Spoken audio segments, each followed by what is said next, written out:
Match week 26 brings us to the Queen City of Charlotte for a matchup between two of the hottest teams in the league. Carolina Ascent, unbeaten in 6 straight, welcomes Lexington, winners of 3 consecutive. Welcome inside American Legion Memorial Stadium. Alongside Renee Washington, I'm Jake Griffith, and we open with a look at our league standings presented by Carolina Office Solutions. A battle of 2 versus 3 tonight in the Gainbridge Super League. Ascent 4 points off the pace of Lexington SC, who's looking to inch closer into that playoff picture and join Sporting Jacks as a team to clinch a playoff spot. It's win and you're in tonight for the Greens. And for Lexington, they're on great form right now. They've won their last 3 games. That's a 4-game unbeaten streak, including 3 straight clean sheets. They're outscoring their opponents in the last 4 games 7-2. Defensively, they've been dominant, locked in, and that momentum is carrying into offensive plays like this. The playmakers are able to go to work off the heels of their great defensive play, and their recent play as a whole has set them up for this 2 versus 3 matchup as a huge opportunity to clinch a playoff spot. You want to be playing your best football at this juncture of the season. Lexington are, and they've been keyed by the Golden Boot leader, the forward Catherine Berry. Catherine Berry has been phenomenal, leading the league with 12 goals, has 4 braces this season, which is a league record, but also coming off of a match where she had 2 goals, an ESPN SportsCenter top 10 goal in the last outing, 3 assists on the season, the shots, the chances. She's consistent. She steps up in big moments. She's great at finding the ball, stretching play for them, and has the ability to finish, especially when they need it most. Carolina Ascent, they're also playing great football right now. 6 straight unbeaten, longest active streak in the league. Yes, and longest active streak for them this season. As you look at the 6-match unbeaten, they've had 4 shutouts in this 5-win, 1-draw run. They're also peaking at the perfect time. The confidence is building each week. The offense is really developing a strong rhythm, and they were a bit inconsistent in the start of the season, but now one of the strongest teams across the league as they have a mixture of talent with their core coming together at the right time. The depth is there, and the pieces of the puzzle are coming together for the Ascent at the right stretch of the season. One of those new faces shining bright for Carolina Ascent is Lily Nabet, the midfielder, scored her first career goal last match. Well, at this stretch of the season, you want everybody elevating their game, and Lily Nabet doing just that with her first professional goal with with Carolina. Her role is growing as well as her confidence. She's been stepping up as a playmaker, facilitator, and to be able to finish might be that breakthrough moment that her abilities will help them continue to get results. Player to watch presented by Gatorade. Lexington and Carolina, they've had great battles, but Ascent, they've taken 7 of the last 12 possible points in this series. It's Carolina, it's Lexington, it's the Gainbridge Super League when we return. Whatever project you're taking on, the Sunbelt Rentals app offers thousands of tools, so you can search, select, and get just what you need delivered. Download the Sunbelt Rentals app to rent pro tools pronto. Caitlin Clark, amazing at assists. Gainbridge, the ultimate assist for your savings. But ever since they teamed up, she's taken assisting to a whole new level.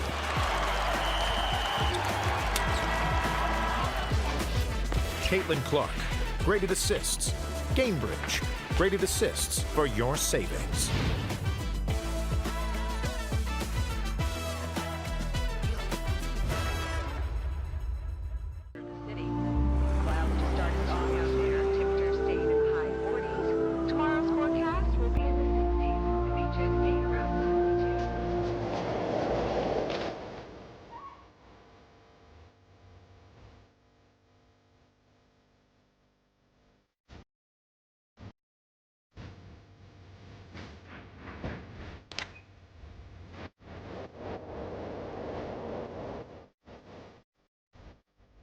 When it comes to delivering high quality, affordable health care, relationships matter.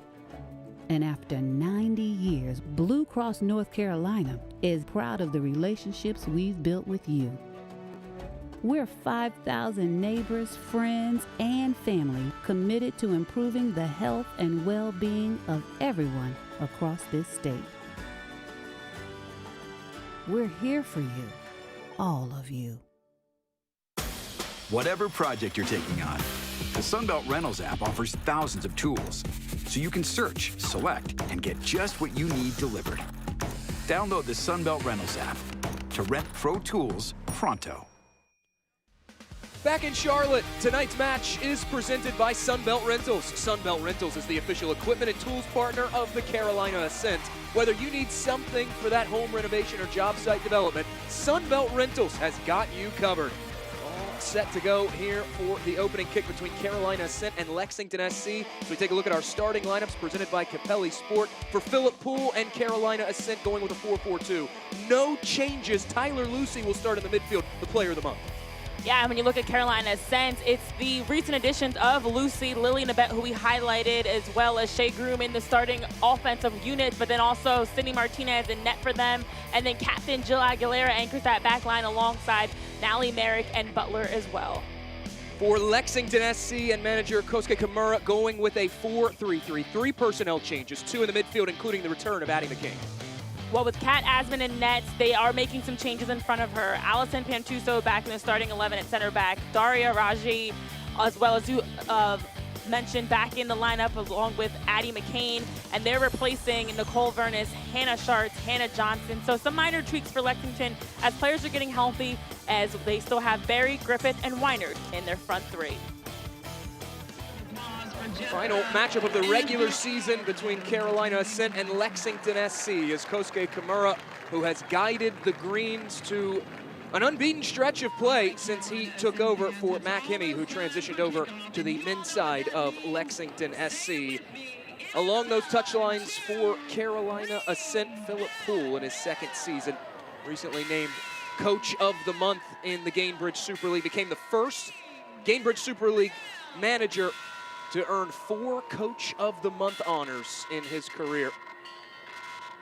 These are 2 teams, honestly, this is in terms of the matchup that you have circled on your calendar. And when you look at how well they've been playing, how well they're coached, how they're continuing to trend upward. I know we talked about their form in our pregame discussion, but it's really going to be an impressive 2 versus 3 matchup of 2 of the top teams in the league, showing just how well that form is playing out at this point of the season, especially since they're the 2 battling to get that next spot in the playoff picture. Single-digit match weeks remaining in the Gainbridge Super League. That playoff picture starting to take shape.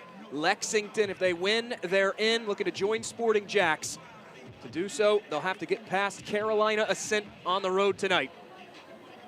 Well, not only is this a clash of the 2 and 3 team, but it's a clash of the purple, pinkish, tie-dye looking ombre, whatever type of design you want to go with for these jersey kits. Lots of color on the pitch today, that's for sure. Kelsey Harms, our center referee, has sounded the whistle, and we are underway between Lexington SC and Carolina Ascent. 3rd and final matchup of this regular season between these 2 clubs. Alongside the 3-time All-American Renee Washington, I'm Jake Griffith. Glad to have you with us. Carolina Ascent coming off the win against Tampa Bay Sun. They really controlled that first half, got out to a 2-0 lead. Things got a little nervy late, gave up the 90th minute goal, and despite the win, when we caught up with Phillip Poole this week, the message was the same. He said, yeah, great win. You can tell he was a little unhappy with the late goal, wants to see them finish their chances more. It's been a consistent theme this year for Carolina. That has been their Achilles heel right now. They've been doing a tremendous job of generating chances, but haven't been able to finish out games.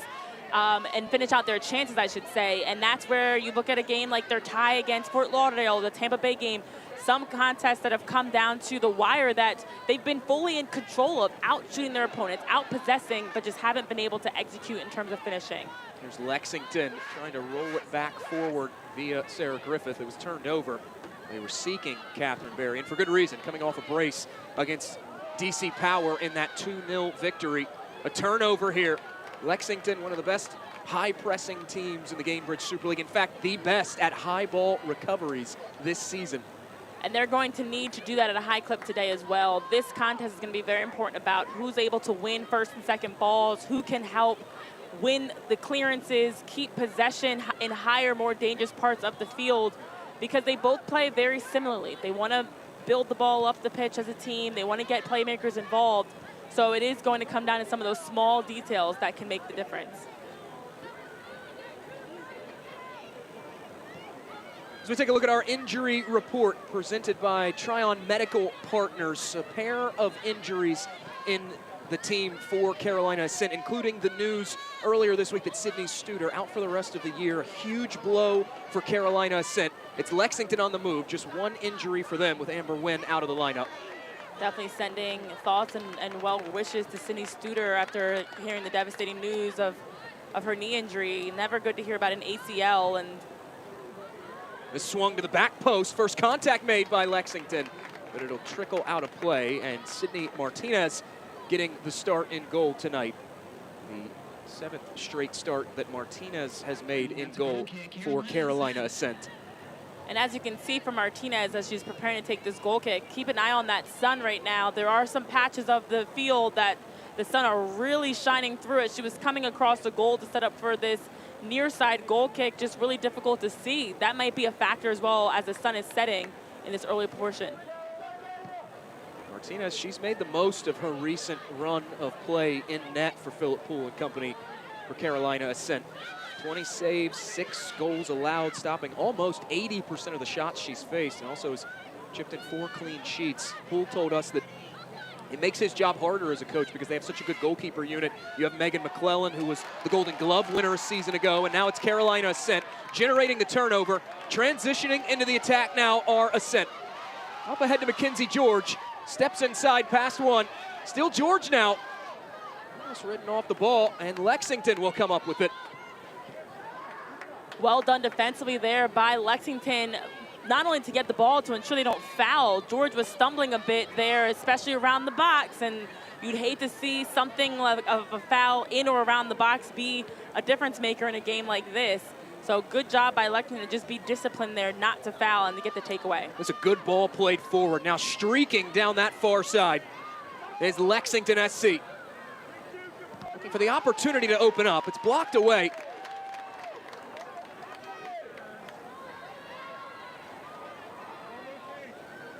Coming out the opening whistle, we're seeing both teams playing on the front foot, aggressive, looking to get forward, and it makes sense. You've got a hungry Lexington team trying to win to clinch that next playoff spot. You've got Carolina on their heels trying to ensure they don't. So there's so much to play for in this matchup. That's two of the top teams, and just knowing how they have a lot that they can control in terms of their own destiny, their own standings and seeding. So I'm not surprised that they're both coming out firing like they're shot out of a cannon, so to speak. This Carolina Ascent team, as Ascent will settle in on possession now, they really have flipped the switch since the start of the spring season. Did not win their opening match in the first half of the year until October 4th. Finished that first half 5-4-5. Were held scoreless 4 times during that stretch. Philip Poole, though, he told us that he still feels like there is a level, an extra gear that they've yet to unlock as they trend toward the postseason. Well, then you look at their last 5, completely different, as they've gone 4-0-1 in their last 5 matches. So to your point about what Philip Poole was mentioning regarding their direction, their trending, they can truly feel like the best is yet to come because they're still piecing it together. We talked about a player like Lily Nabet and Tyler Lucy, Shea Groom. They've added pieces in the winter signings. They've also been just getting healthier and making some tweaks in terms of tactics. So definitely makes sense. They're still fine-tuning things, and that's kind of the right spot you want to be. Getting results and still knowing that there's more that you can accomplish. Nucor Corporation is the safest, high-quality, lowest-cost, most productive, and most profitable steel and steel products company in the world. Nucor is the official sponsor of the Carolina Ascent FC. Ascent with the throw. That's deflected down, and they will have it once more.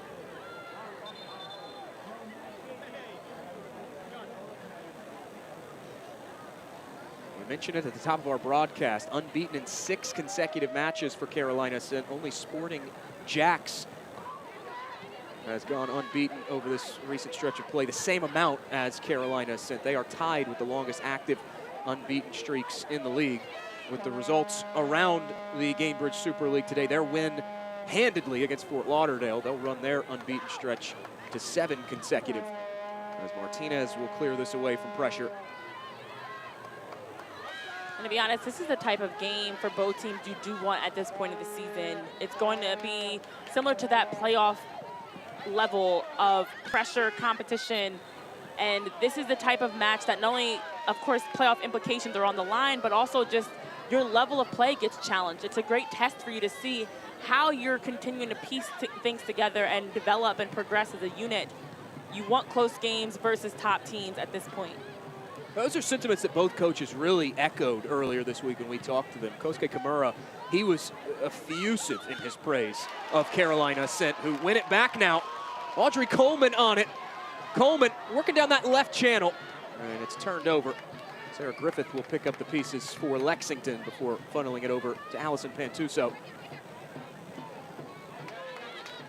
Well, the reality is Carolina, much like many teams, have had some changes in their rosters, have had, naturally you also just have the players' availability, health is changing. You're working on implementing things in the early stretch of that fall portion of the season that now you're looking to see take that next step. So these are those tests, and I know both coaches, as you mentioned, alluded to it, the tests that you want to see and get a sense of how prepared you are for the postseason. Not to look ahead too much, but that is the reality. You're fine-tuning everything right now towards the playoffs.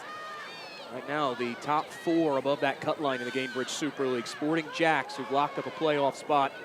They inch closer toward locking up the Shield, one that currently resides here in Carolina with Ascent.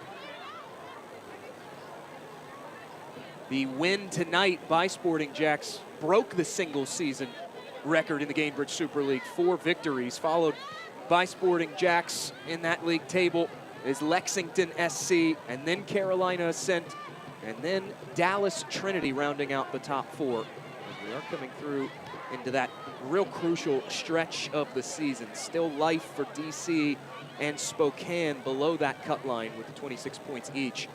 And to be on that broadcast for Sporting Jacks to get their 14th win of the season, to set that single season record, winning over Fort Lauderdale, and just hearing the various coaches and teams across the league, they're all preaching the same sentiment, the focusing on what you can control and understanding the bigger picture, that you're trying to progress, to keep working on aspects of your game, to get better, to get healthier, to get stronger, knowing that we're in April, and yes, this is crunch time, but you hope there's a lot of soccer left to play for your team of a nice postseason run towards a championship. Hey, it's April, but you blink, it'll be the end of May before we know it, as sandwiched between 2 defenders was Bourgeois, which drew the whistle from Kelsey Harms, and play is back underway. Ulmer wearing the captain's armband for Lexington. She'll play it into space. Lexington doing a good job of getting numbers forward. They just haven't been able to break through Carolina's back line and their pressure. Weiner trying to stick the foot in and win it back. Now it's cut central in front of goal. Barry couldn't take the touch, and it is cleared away. Bit of a frantic moment, but the defense holds. That might have been the first chance we've truly seen for Lexington to kind of break through. They've been possessing a lot in front of Carolina and just haven't been able to get truly that chance to get in behind them. They've had the better possession, about 54% in their favor.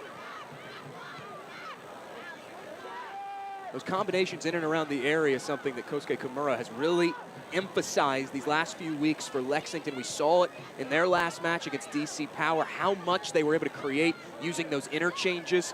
As this worked back out wide, trying to run it down as Bourgeois. That'll force Aguilera to thump it out of play. And it will be a throw in, deep in toward this final third for Lexington. Bourgeois does a great job getting up that right flank for Lexington and create this deep throw-in opportunity. Bourgeois, the former Spokane Zephyr, backing up. She'll toss this in toward that penalty spot. Takes a deflection away, picked up by Pantuso.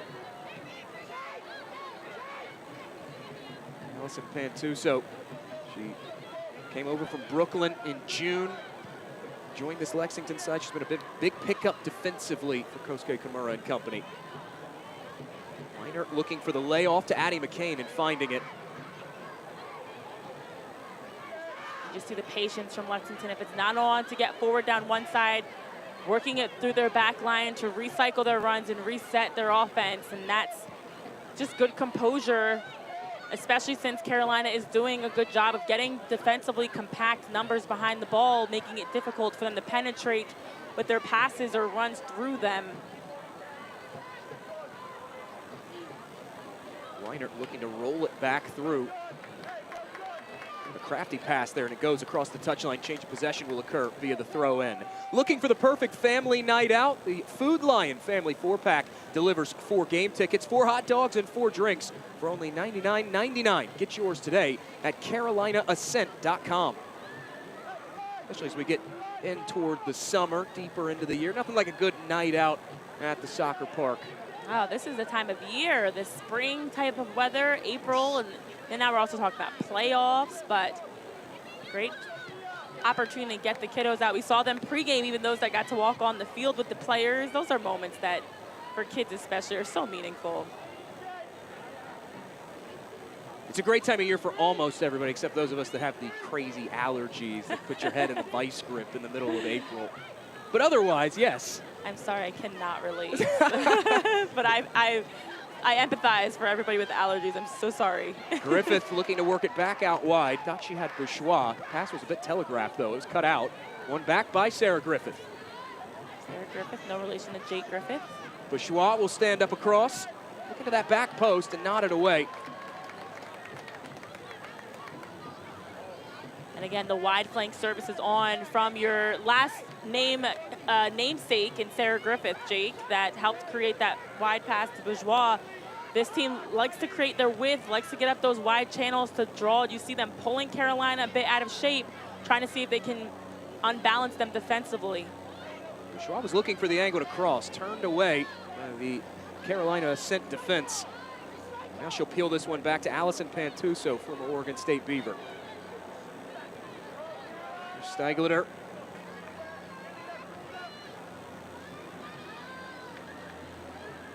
Losing a bit of ground there, and that pass errant will go sailing out, and Ascent will have the throw in. And Carolina did a good job of just standing tall, weathering the storm there. Again, that's another possession. They don't allow Lexington to break them down, and essentially through their defensive shape forced a turnover. We saw that previously, the attempted heel pass. Some attempts down that wide flank that were off the mark for Lexington that just go out of bounds and give the ball to Carolina. But the hard part for the Ascent is when they do get the throw in, when they do force the turnover, they're not keeping it. They're giving it right back. And here we see again Lexington with the ball at their feet, back on the attack. Rinse and repeat. It feels like a cycle right now that we're in a little bit of.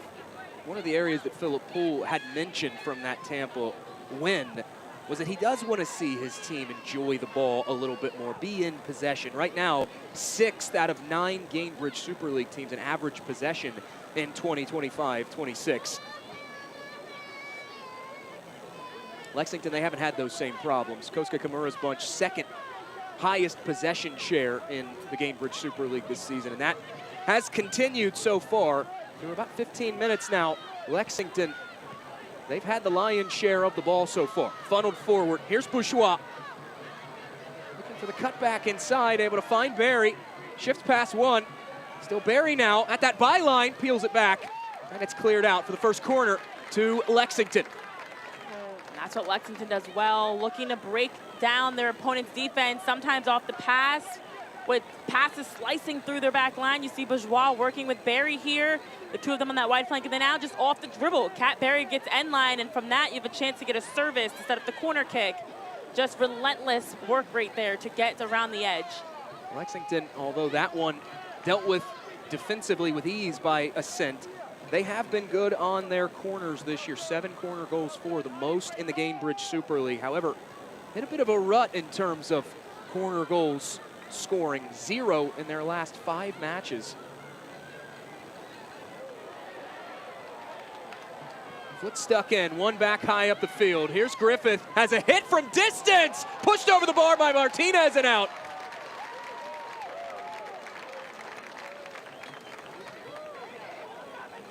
Lexington still on the attack, this time off of the takeaway in transition.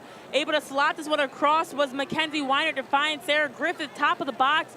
Opens up her first touch.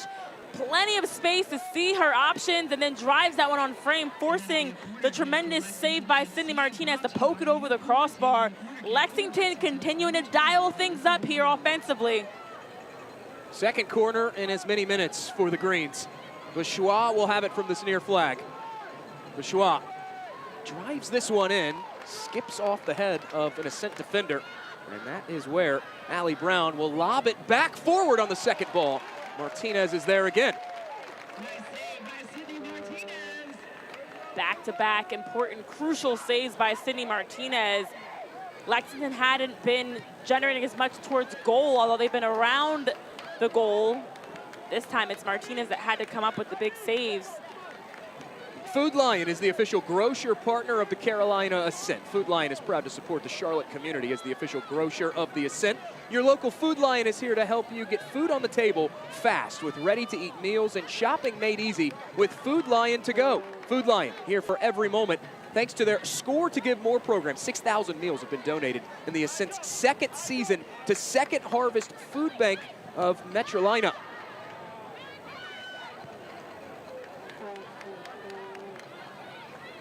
Well, this is where you look at the game right now and how it's going. Carolina just dropped in defending with everything they've got. And Lexington has really controlled the tempo. They've had the better possession. They've obviously had the corner kicks, the chances. You have to wonder how Carolina can make an adjustment to release some of this pressure they're under defensively. Because I imagine this is not the game plan to have to defend for 90 minutes and just drop everybody in behind the ball. Considerably less on the front foot than what we saw for Ascent in their last fixture against Tampa Bay Sun. Philip Poole, he did tell us, though, that in terms of a tactical identity, he doesn't like to stick to one. He wants this team to be adaptable. They've adapted so far, at least defensively, and now Weinert springing free, racing down that half channel. And it's knocked out of play. Another corner coming here for Lexington. And again, so much happens for Lexington offensively. I know we highlight players like Kat Berry in their front unit, but it's their back line that really starts it. Alyssa Bourgeois racing forward here. You see her just able to take her space, quick change of direction and change of pace, and she's off to the races, drawing in a couple of defenders, forcing and pressing the issue there to generate another corner kick. Third corner of the night so far for Lexington, less than 20 minutes in. Bourgeois will trigger this in. Let's go up. That nodded away. First contact made by Carolina. Still ricocheting around. Worked back down now by Steigleter. Weinert works it back ahead. Here's Steigleter, one of the 3 on the team of the month earlier this week for Lexington. Whipped across the top of the area. Ascent trying to just clear the pressure. Now an opportunity developing. Good ball played forward. A little bit, though, out of the reach of Mackenzie George. And that is wonderfully defended by Lexington in transition. Alyssa Bourgeois again, this time on the defensive side. She was on the far end, taking the corner, helping to set up that last chance, this time tracking back defensively. But even as a whole for Lexington, I know Bourgeois got the eventual final play to get the stop, but overall, to track back, delay, get numbers behind the ball, well done in transition. Careless giveaway at the back and forces an emergency clearance by Steigleter. Ascent will have the throw in. Despite the wealth of offensive options for Lexington this season, Kosuke Kimura did tell us that tonight will be decided on the defensive side of the ball for this Lexington team. He said it's hard to play through this well-organized Carolina team, but you can't have giveaways like that either in your own defensive half. I think that's what makes this matchup so strong. Lobbed up ahead. Trying to pull it in on the move is Addie McCain. McCain settles. McCain lays it off. It's Weinert inside. Weinert has some options. Wants to give it back up to Berry. Hesitated just a bit too much. And now we do get a whistle from Kelsey Harms.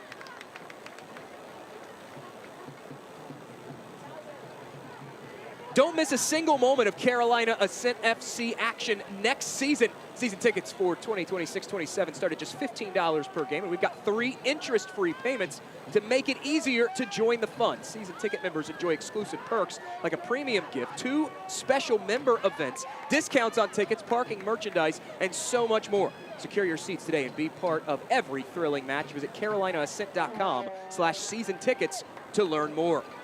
Well, you were mentioning previously regarding the importance of defense as Kosuke Kimura has highlighted. And in a game like this, when you have so many playmakers and players that truly have the ability at any moment to be lethal in terms of creating scoring chances. You have to be better defensively. Here's Weinert again on that left flank. They have favored that left-hand channel so far tonight. Tucked inside, it's McCain. Floats it forward toward goal, and Martinez there again. Again, Carolina continues under pressure, defending with all they've got. Martinez and this back line have really been handling so much that Lexington is throwing their way, but you have to make sure you're keeping it. That's another giveaway. That's Carolina does all that. Martinez makes a save. You keep them to a shot that's not dangerous, that allows Sidney Martinez to see the ball in pretty easily, but then you can't turn the ball over again, and that one sailing out of bounds. Carolina is a team that is capable of the possession. They have to now take pride in taking care of the ball, working it around, and seeing if they can get something going offensively. Poole did emphasize the importance of Carolina's transitional posture on both sides of the ball tonight because of how Lexington high presses. They do feel like there will be some options in behind that they can take, but so far, to your point, they just haven't been able to take any of them, and a lot of it's been because they haven't held on to the ball. And they're under so much pressure defensively that they're dropping everybody back behind the ball. They only have one forward really up top. So when they do it, they don't have players to play through. So they're trying to link play, have their forward hold the ball up, but they're not able to buy enough time to get their midfielders and their backs into the attack right now. They're attacking with one or two. So in order to get their transition play going, they have to be quicker to release into their offensive shape. Worked ahead. Here's Kat Berry now, 12 goals on the season. Back ahead, Berry looking for the give and go. The dummy via Addie McCain. And will fall out the other side for a Lexington throw in. They've just spent so much time in this end of the pitch. It really has been. They're just taking their time. Even Allie Brown was able to slowly let that one roll out of bounds and then just set up for the deep throw-in versus having to rush anything. Although that one is whistled offside, it is for Lexington right now, just feeling like they're being very patient, picking and choosing their spots. They're creating corner kicks, shots, services, attacking in a number of ways.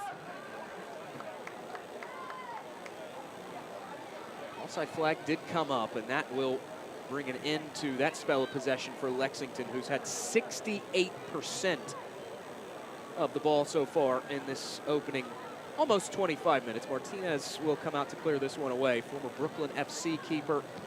It's the club's first signing ahead of their inaugural venture into the Gainbridge Super League last year.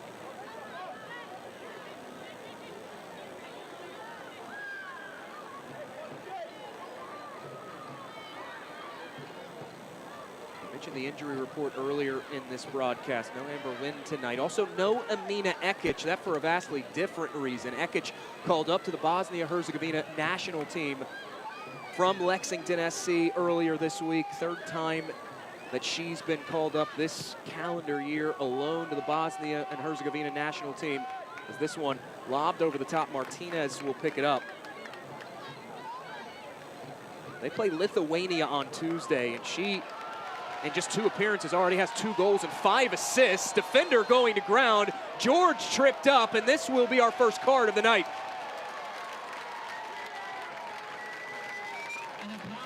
Allison Pantuso will go into the book of Kelsey Harms for that foul on Mackenzie George. And you take a look back at this again as the long ball's played in and Allison Pantuso and Mackenzie George are going for this one. Pantuso does get the ball at first and then does also, you see off the slide there, catches the feet of Mackenzie as well, and just a little bit of an odd play that it led to a yellow card that Mackenzie George, as on that foul, the yellow card issued to Pantuso. Yellow card against Lexington, presented by Apollo Law, and it's shown to Allison Pantuso. One of the 3 changes in the 11 tonight for Kosuke Kimura. This sets Carolina Ascent and Mia Corbin up with a free kick. Carolina, they've been dangerous on their set pieces as a team this season. Most of them have come off of corners. But Corbin, 4 career goals against the Greens. Corbin drops this into the thick of it out wide, and it's knotted away.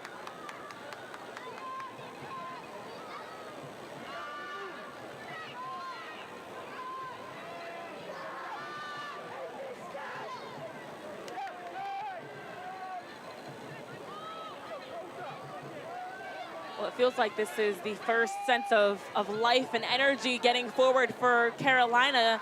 The Ascent need to build off of this. Bringing Mackenzie George, drawing the foul, has given them a chance to get their shape, get higher up the pitch. And this will be a good time. You weathered the storm to start off this game, to start to set your own mark on this match. Turnover near the midfield stripe. One back by Daria Raji. They connect with Griffith on this near side, surveying her options. For the layoff, back to Griffith, trying to step past one defender and cannot. When Carolina has gotten into this low block defensively so far in this half, it has caused some issues for Lexington in trying to pick out their options. Well, you look at just how compact the field is, and you can see it from this angle that's on your screens now perfectly. You know, everybody's from the midfield line to, you know, about 10 yards outside of the 18. That's difficult to possess in. Raji, her service out wide, headed down. Falls to Weiner. The Carolina Ascent online merch store is live. Stock up for our next match on scarves, t-shirts, hats, personalized jerseys, and more. To shop, visit carolinaascent.com/myshopify.com. This one put back inside over the head of Kat Berry. Now headed back along by the gals in green. Lexington really turning the screws right now, giving up inside. It's Weiner toward goal, and it's stopped again by Sydney Martinez.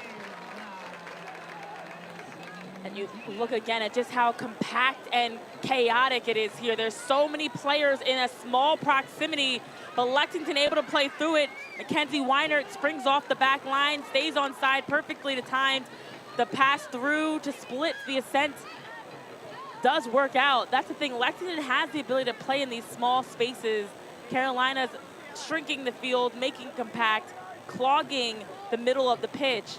Lexington is just continuing to find ways, little shifty passes, and sometimes off the dribble to allow them to break the lines of pressure. But it's typically been from those wider areas, not anything down the middle outside of that great shot Sarah Griffith had that was poked over the crossbar by Sydney Martinez. It really is a pick your poison when you play Lexington, because if you take away the wide spaces, they can burn you in the half spaces. And if you take away the flanks, rather take away the half spaces, they'll burn you on the flanks. One of the best teams in terms of their crosses this season, 5th best cross completion percentage in the league. And that's a big key. They have the ability to attack in a number of ways, which is why Carolina cannot just sit back and continue to defend. This is a team that is patient. They value shots quality in their selection. They're not going to just force it. They're going to methodically build it up and create those pockets and unbalance you. And Carolina has to find a way to defend, win it, and keep it as they look to get forward. Work back out wide. This is Bourgeois. Bourgeois will step inside, wanting the cross. Didn't get enough on it. Takes an awkward deflection, though, and forces Jill Aguilera to clear it away. Lexington wanted a handball in the box on that one. Thought there was contact with the hand. You immediately see them calling for it. No whistle, though. Those are the little plays in a game like this that can be the difference. Alyssa Bourgeois cutting back against Mackenzie George. Gets in here. Look at that deflection as that ball pops up. Yeah, it's a close one there. Here's Griffith now, heading into this near corner. She has been flying all over the field defensively, Sarah Griffith has helped set Lexington up with some good high recoveries, but runs out of room on this near touchline, and Aguilera will have the throw. Yeah, that's key. The amount of ground that Lexington is just covering, it's their midfield group especially, but even a player like Bourgeois stepping in on that right flank, they're covering a lot of ground and just outworking at times to win 50-50s, to create passing options, to jump into passing lanes. And as much as I keep harping on the struggles of Carolina to keep possession, that's because of the pressure of Lexington. They're making it difficult for them to have options in passing lanes. Good connection, finds Ulmer, who will roll it in behind. Bourgeois now racing forward, the cut back toward Berry. It's cleared away and out. How about this Lexington offense? They just keep coming.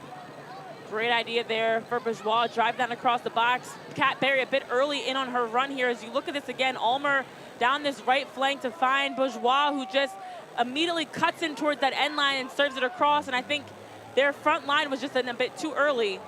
Frantic moment in front of goal. Rolls past that far post and out. A sigh of relief there for Sydney Martinez and Carolina Ascent. But that has been the story of this first half. Lexington living in this 71% possession, but they just can't get one past Martinez. Well, the last two crosses were a good example. I know I mentioned Lexington being in a bit too early, and what that means is they're standing there. You've got players like Kat Berry and Sarah Griffith and Mackenzie Weiner standing there waiting for the service, and it makes that easy to defend because the defenders have time to see their player, see the ball, versus actively moving, timing your run, so now you're darting into the box across the goal as the service is being played, making it more chaotic and difficult to defend. So I think they have to just do a better job if that initial service is not on. Recycle your runs, keep the movement in the box going so that it's more challenging for Carolina to defend them.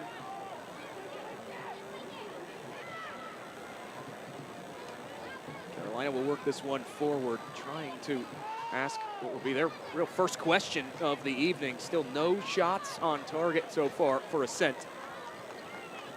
Decent hold-up play there for Kat Berry.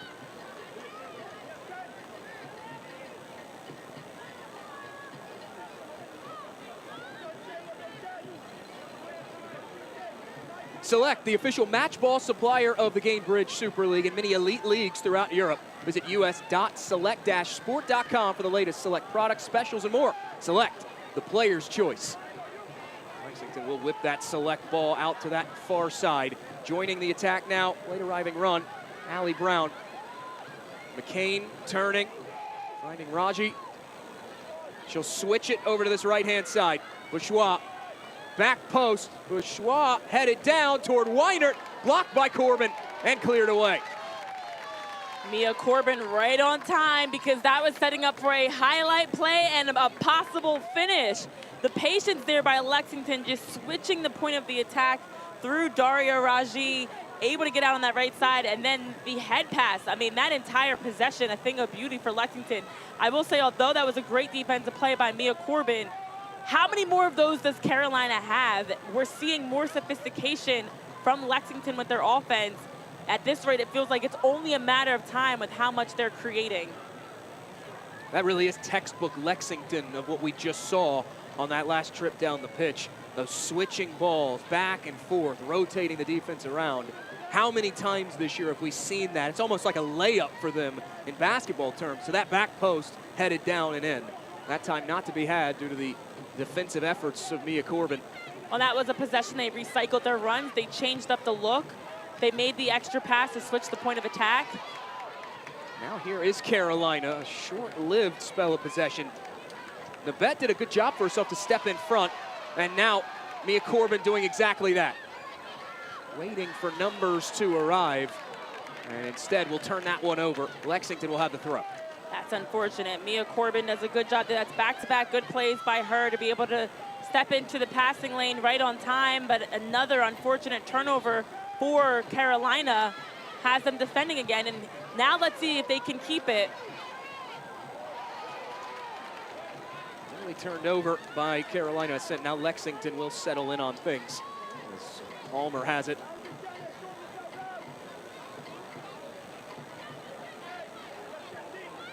This back line of Lexington, they're playing a bit high when in possession, but they're really not giving up a lot of space. Yes, there's a lot of ground behind them, but the work rate we're seeing from those back four right now for Lexington is just a sight to behold.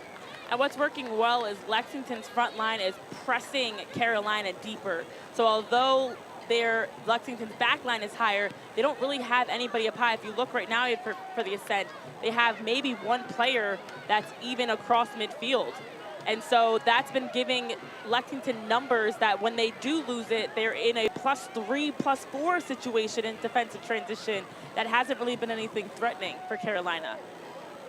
Well, back forward now and knocked out of play. Those forwards, I remember talking to Mac Hemme at the beginning of the season for Lexington SC when he was the Gals and Green manager, and he had said that those forwards, to your point, Renee, were so important to the way they press. As Kat Asman will put a right foot on the ball for the first time tonight. It's the first time we've really seen of Kat Asman in this end of things, just the way that Lexington has defended. And that's about as good of a first touch that you want your goalie to have in any game.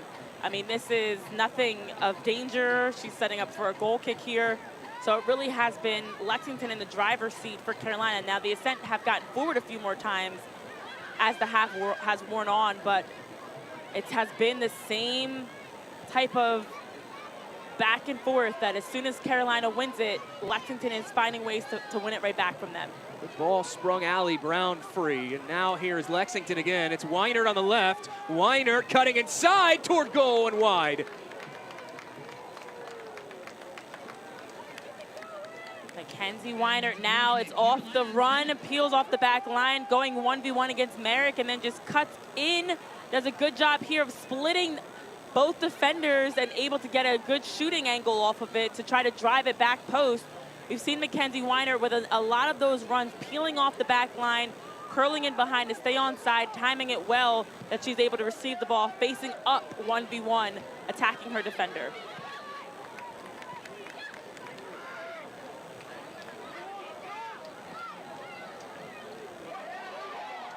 Issues here for Pantuso. Almost got her lines wrong. Had Mackenzie George breathing right down her neck. We've called the names Alyssa Bourgeois and Mackenzie Weinert a lot tonight. They have been covering a lot of ground out there for Lexington. They've been really responsible for generating a lot of the chances. Here comes Lexington again. Early ball forward, pulled in by Weinert. The layoff on the late arriving run. It's McCain pushed over the bar and out again.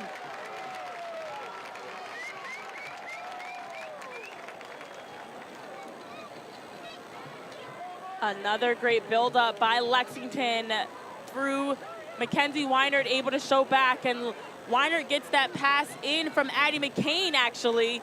And then this is the ultimate give and go. McCain just continues making the run to join in the attack, overlaps, gets the layoff from Weinert for the shot.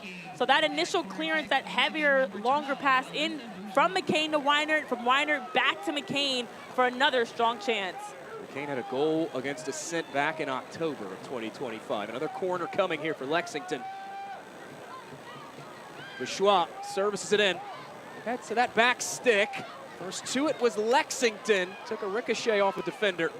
Now the real work beginning, though, here for Ascent.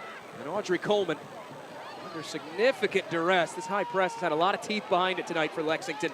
Coleman, though, calm under it and rolls it forward.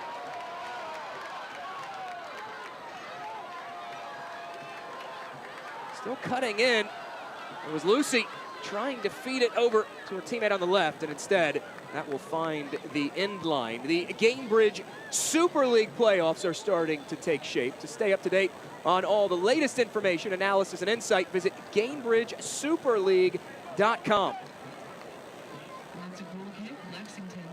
Tyler Lucy wanted a foul there, and Carolina upset that they thought that there should have been a whistle blown. A better chance for the Ascent as they were able to get numbers forward. Just again, a miscue. No, so you don't get the foul called and you turn the ball over, and just like that, for Carolina, they're now defending yet again.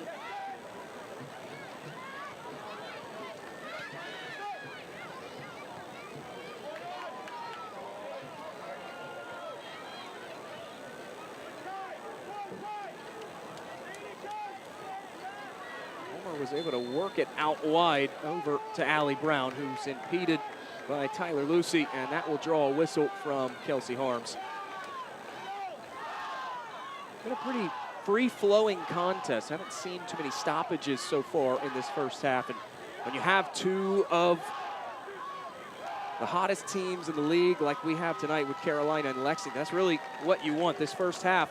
Other than the goals department, it's delivered in just about every way we thought it would. It definitely has. I anticipated a very strong back and forth game. I wasn't expecting it to be a little bit more one-sided in favor of Lexington, but it's still 0-0. And I imagine for Carolina, plenty of adjustments that they want to make as this game progresses to see if they can continue to raise their level and create more possession. Cat Berry and Lexington win a throw in, and it's promptly put back in play. Lexington, they've moved quickly on their throw-ins, their set pieces tonight. Moving quickly forward now is Carolina. Groom trying to lead the way in, was looking for George. Picked up here by Coleman, knifing through the heart of the defense. And we're seeing more energy from Carolina, a bit more of a surge. Of course, they're still wanting to get maybe a couple of calls or some things to go their way. But nonetheless, the energy's there. They're getting the ball higher up the pitch. They're getting numbers forward. And it definitely feels like they're kind of settling in a bit more.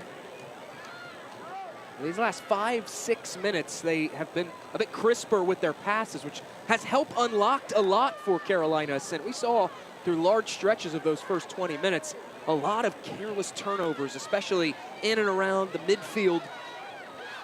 But once Carolina has held on to the ball, they've been able to make some smart decisions with it. Bingo. It's been very uncharacteristic of the way they like to play. This a bit more on brand with how they look to attack. Carolina will carry it forward. Here's Lucy on the right. She wants that cross. Takes a deflection off the defender. And we do get a whistle here from Kelsey Harms.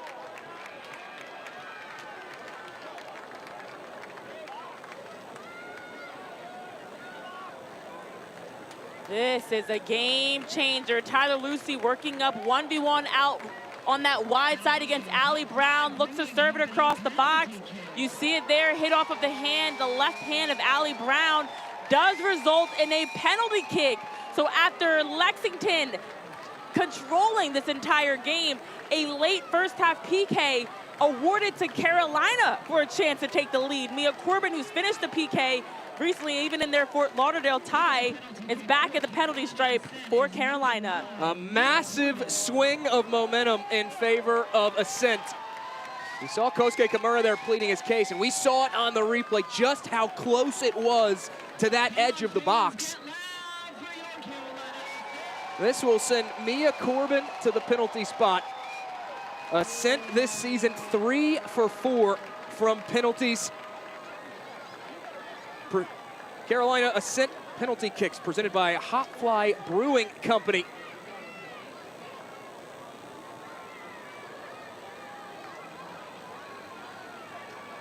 Corbin, 3 goals, 6 goal contributions this season. Trying to add a 4th for Carolina Ascent and break this deadlock.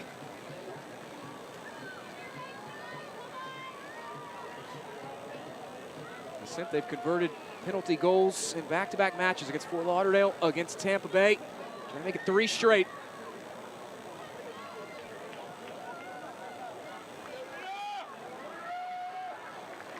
Just 1 minute of added time at the end of this 45. But first, the penalty to be taken by Carolina. And Kelsey Harms asking Mia Corbin to move that ball back a little bit more onto that spot. Every inch matters in a penalty situation like this. Corbin facing off against Asman.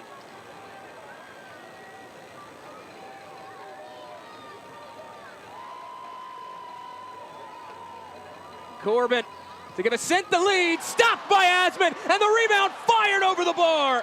Unbelievable.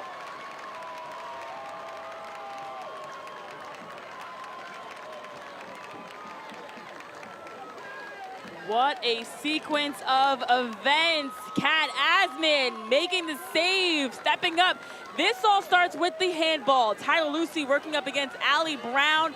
There's the handball as it hits off of the left arm of Brown, and then Mia Corbin takes her time to step up, take this penalty kick.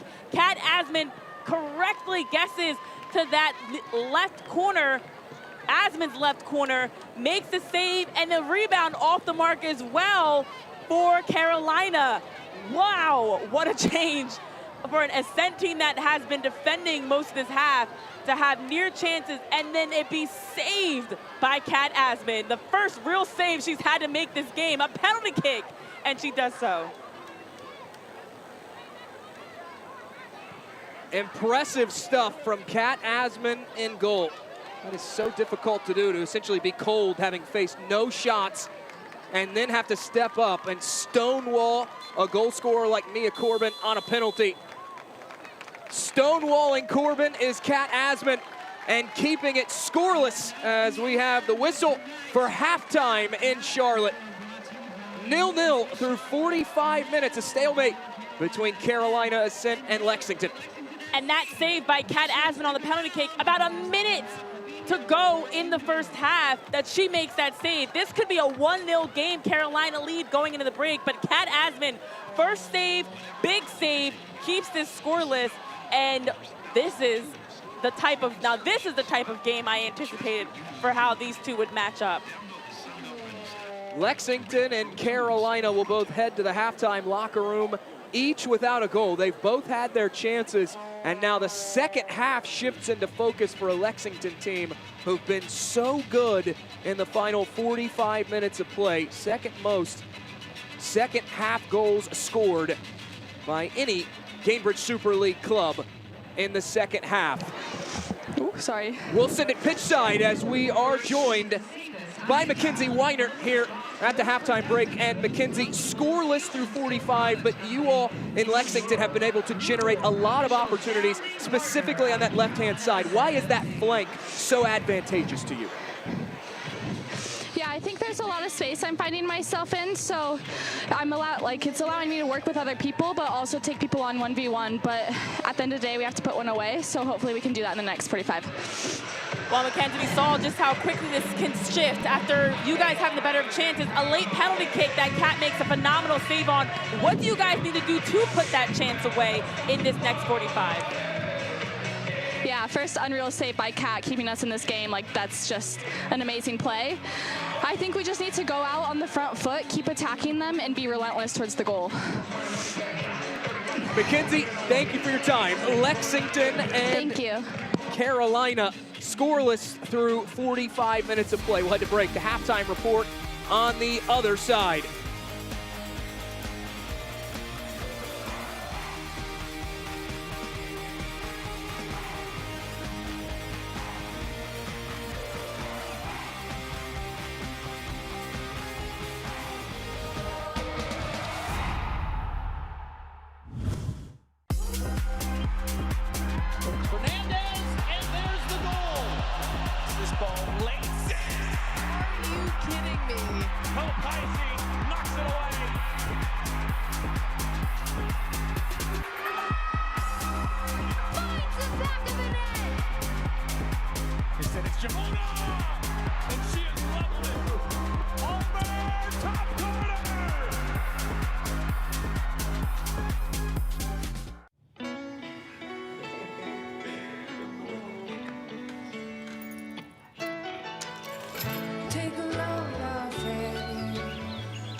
Today, we accomplished nothing. I mean it, not a thing. And it was kinda everything. This spring, stay 3 nights and get a $50 Best Western gift card.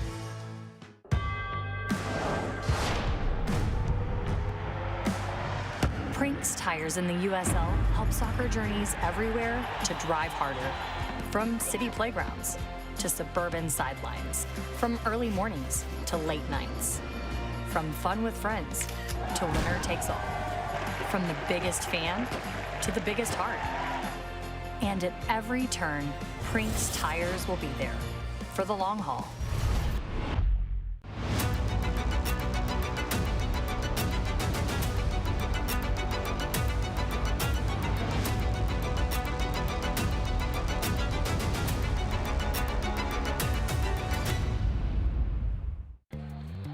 My husband takes his watch party grilling duties very seriously. Every sport, every season. And because we always find good deals at Food Lion, no one ever leaves hungry. I even got him his own signature touch. Okay, I'll eat around it. Here with fresh food that's always affordable. Food Lion, here for every moment. What does a better tomorrow look like?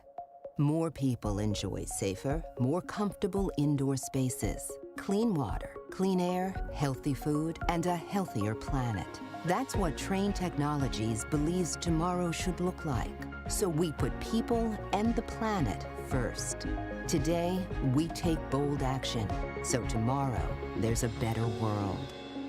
For everyone.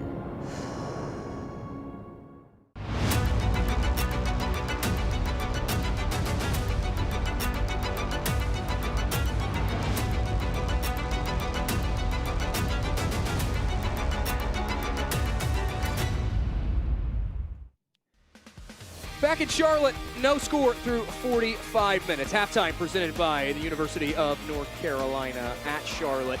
0-0 between Lexington SC and Carolina Ascent as we take a look at news and notes around the Gainbridge Super League. And really the biggest story so far this season has been the play of Sporting Jacks. That race to the playoffs is on. They clinched a playoff spot. They've set the single season record for wins in a single season. Impressive stuff for Sporting Jacks.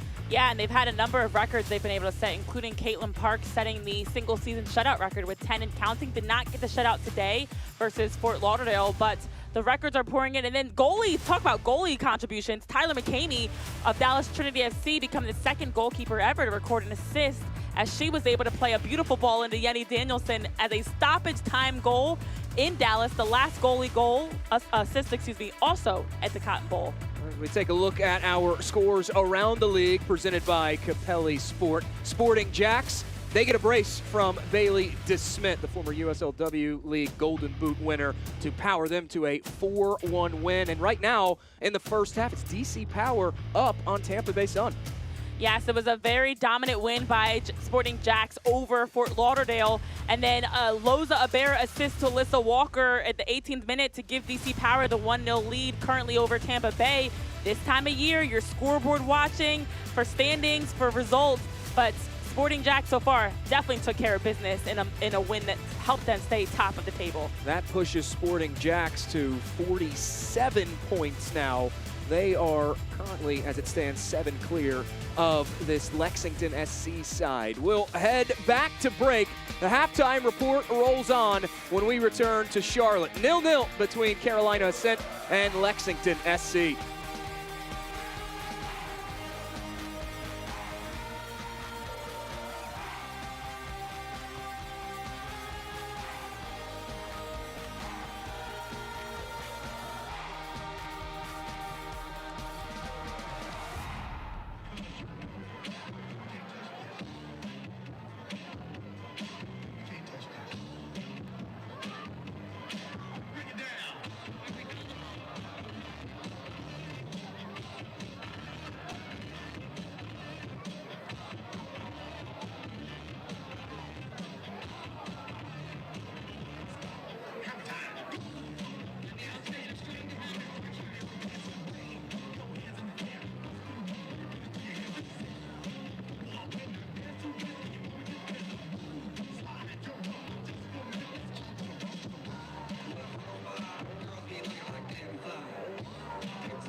Halftime continues between Carolina Ascent and Lexington SC. This final matchup of the regular season.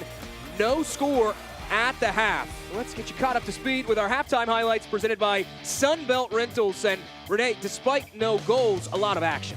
Plenty of action. It is not due to lack of trying. Lexington on the attack here as we see Mackenzie Weinert be able to play this one top of the box. Well done to find Sarah Griffith, who drives this one on frame, and then a nice touch there by Sydney Martinez to send it over the crossbar. And then as the half wore on, plenty of other opportunities along the way. This time, it's Addie McCain spraying it forward to Mackenzie Weinert. Look at the run by McCain, overlap her, join into the attack. The patience by Weinert lays it off. The shot there saved again by Martinez. And after all the attacking by Lexington, it was now Tyler Lucy and Carolina going the other way. Draws the penalty kick off that handball. Mia Corbin steps to the spot. No good. Kat Asman predicts perfectly, makes the save, the rebound no good, and that was in the final minute of the half to send us into this scoreless break. Well, look at our halftime stats presented by Sunbelt Rentals. It's Lexington with the advantage in shots, 7-2 over Carolina Ascent. And importantly for Lexington, 6 of those 7 shots coming inside the penalty area. And that's the key. They're creating very high quality shots and chances. One that wasn't in the penalty area, the Sarah Griffith shot that we saw, that was punched over the crossbar. 3 shots on target for Lexington. They're dominating in possession, 69-31. But as we saw, even with the 4 corners and all the chances, the best chance of the entire game so far, the penalty kick that Mia Corbin had late in the first half for Carolina. No score through 45 minutes of play. We'll head back to break. Closing in on the second half kick when we return to Charlotte.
Ladies and gentlemen, may I have your attention, please?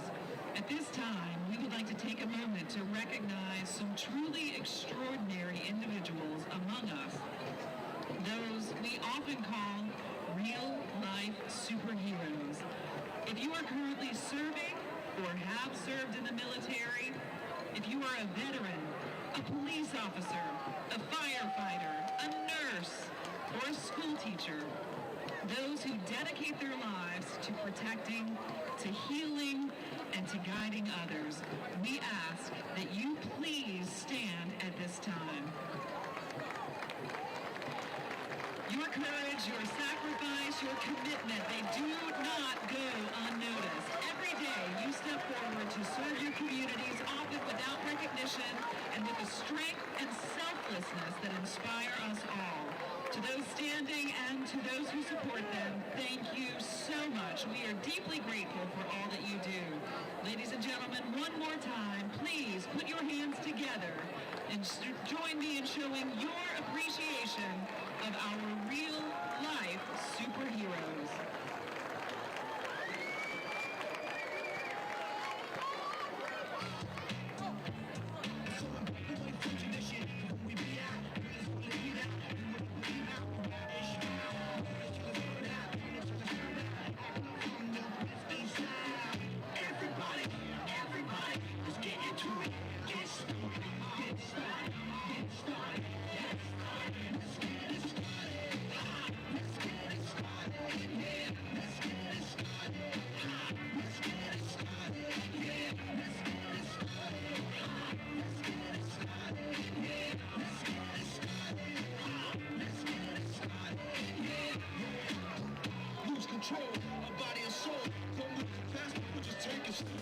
Back in Charlotte, North Carolina, closing in on the start of the second half between Carolina Ascent and Lexington SC inside American Legion Memorial Stadium. Alongside Renee Washington, I'm Jake Griffith. A massive 45 minutes coming up for Carolina Ascent and Lexington SC. Ascent will be in action Sunday, April 19th. They'll take on Dallas Trinity. Another tough matchup for Carolina Ascent. No rest for the weary following this. Well, this is a 2-3 matchup today, and then that's a 3-4 matchup as of today, as of currently where your standings are at. So it doesn't get any easier. Everybody fighting to be above the playoff line. Every game that much more challenging. As for Lexington, they will get a chance to go home, and they'll take on Tampa Bay Sun next Saturday. A 5 p.m. kickoff in that one against the Sun, who, as we showed you during our halftime report, found themselves on the wrong side of a score line in progress against DC Power. As for this contest, Lexington, they need a win to clinch a playoff spot. They would be the second Gainbridge Super League team to do so, joining Sporting Jacks. A draw won't cut it. It's a win and you're in. Nothing else. For Carolina Ascent, they're trying to keep their 6-match unbeaten stretch of play going and run it to 7. Let's look at our live league table with that match in progress between DC and Tampa Bay. That would give DC Power a little bit of breathing room between themselves and Spokane Zephyr, but more importantly, it gets them 3 of the cut line back of Dallas Trinity. It is really remarkable when you look at this time of the season of all the possible scenarios of ways things can play out. And, you know, that's where we as the broadcasters and those watching can have all the hypotheticals and projections. But for the players themselves, for the coaches themselves, they're focused on, we don't want to have to rely on help and needing other teams to help us out by getting results. We want to make sure we're taking care of business and getting the results when we step between the lines. There is the whistle, and we are underway for the second 45 minutes inside American Legion Memorial Stadium in Charlotte. She's Renee Washington. I'm Jake Griffith, and this has been a really solid 45 minutes between two very good teams. Both teams had their chances. There was the late penalty turned away by Kat Asman. Looked like Carolina Ascent might go up a goal heading into the halftime break, and they've been so tough to beat when they score first. 9-1-4 this season. You just saw that banner on screen. Lexington, they must win. They need all 3 points tonight to clinch a playoff spot. Lexington bunching up a bit on this left-hand side. McCain able to pull out of a crowd with it. Now Brown, they'll reset things back to Stegleter. Well, we saw how quickly things can change. I mean, the handball as the service by Tyler Lucy hit off of Allie Brown showed us you can't be comfortable. I know Mackenzie Weinert mentioned it at halftime and talking with us. The turn, the fire toward goal, and there is Martinez hugging that far post. Despite Carolina being back on their heels defensively, Sydney Martinez has turned in a very impressive performance so far. She's been asked to do a lot today, and you don't want your goalie to have to be so involved the way that Martinez has had to today. It's been off of services, corner kicks, shots. She's had to do everything right now to help keep Carolina in this game and keep this game scoreless. But at some point, if you're the Ascent, you want to take some of that pressure off of her and find ways to minimize and limit the chances, especially the dangerous chances that are coming her way. We saw Carolina Ascent in those final 5 minutes of that opening 45. They started to find themselves a bit more. They grew into that match as Lexington will have that one poked away across this near touchline by Tyler Lucy. One of the things that unlocked the offensive potential for Carolina was they were a bit crisper with their passes. That will be something that they have to continue to do in this second half if they want to pull in front of Lexington and ultimately get all 3 points tonight. They were a bit careless in those first 15 minutes with the passes. And I think they were caught a bit flat as well. It felt like the energy and overall intensity for Carolina increased as the half wore on. We saw them anticipating more and, you know, moving quicker off the ball, moving quicker to compete for 50-50s, whereas it felt like Lexington was a step ahead of them for the majority of that first half. So in this second half, if they can get buzzing a bit more and play a little less reactive at stretches, but be faster to step as a unit, to go as a team, they could generate more stretches like that last 5 minutes. Already a good burst of energy on the defensive side for this Carolina team. They're starting to push a bit higher into that defensive half of Lexington in terms of Carolina's posture, and they win it back now. There's Mackenzie George wheeling around. George trying to get past Pantuso, who steers it out of play, and Carolina will have the throw in courtesy of Audrey Coleman.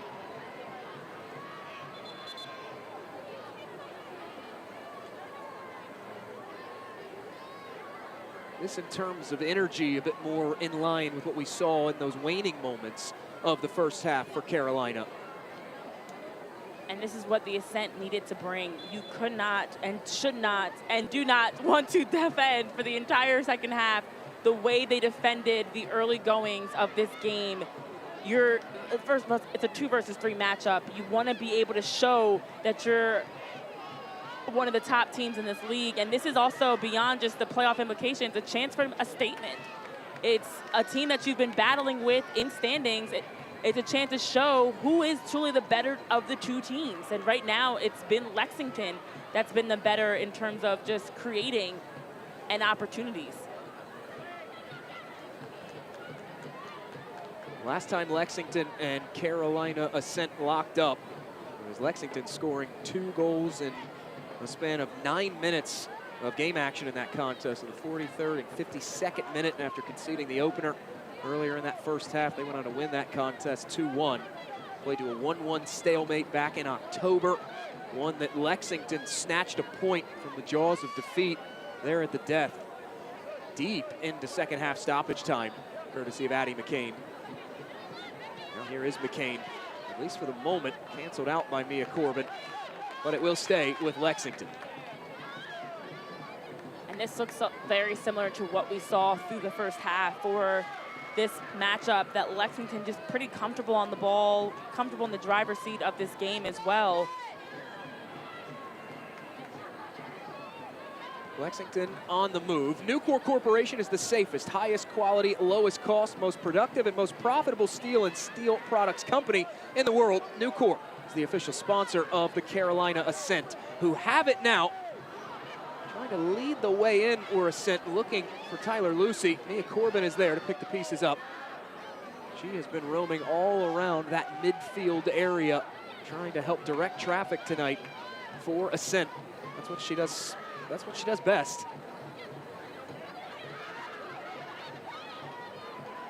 Corbin does have 2 goals in the last 5 games coming into this fixture. As they work it over to Jenna Butler now, the Washington Spirit defender of the NWSL. Good ball forward, trying to find Lucy. Cleared out by Steiglater.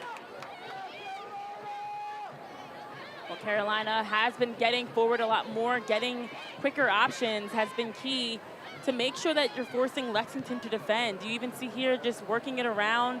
And although they're still having some of those miscues, it might just be one of those days, unfortunately, for Carolina, that they're just off the mark. The ideas are there. They just haven't been able to complete as many passes. It's not as crisp as you would like.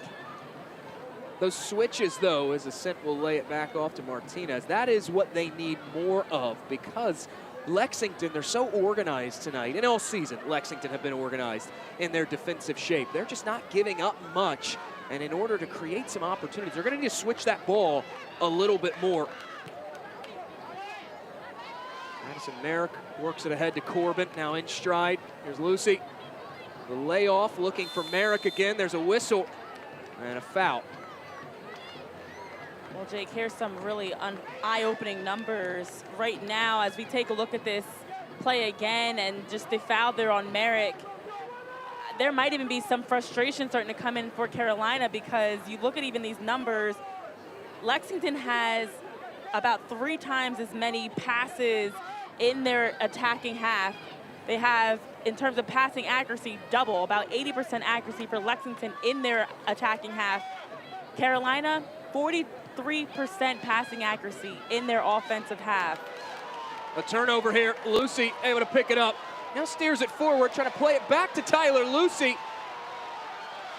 One goes down for Carolina Ascent. There was no whistle. They were looking for it. And now it's Lexington in transition. Whipped up ahead. Weiner, she'll run this down on the left-hand side.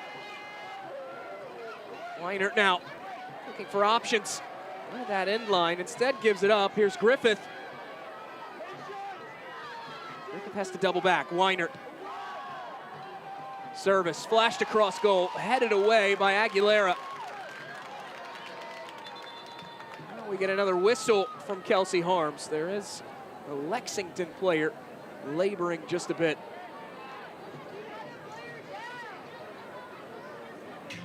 Well, another stretch of some chaos, some fouls happening, players down.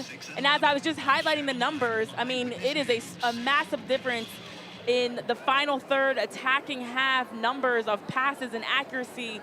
But the reality is Carolina is still hanging on. They're still right there. And as we saw from the penalty kick and even this last stretch, doesn't matter that statistically right now they are absolutely getting dominated in all the stats of even 91-21 in terms of passes in the final third in favor of Lexington.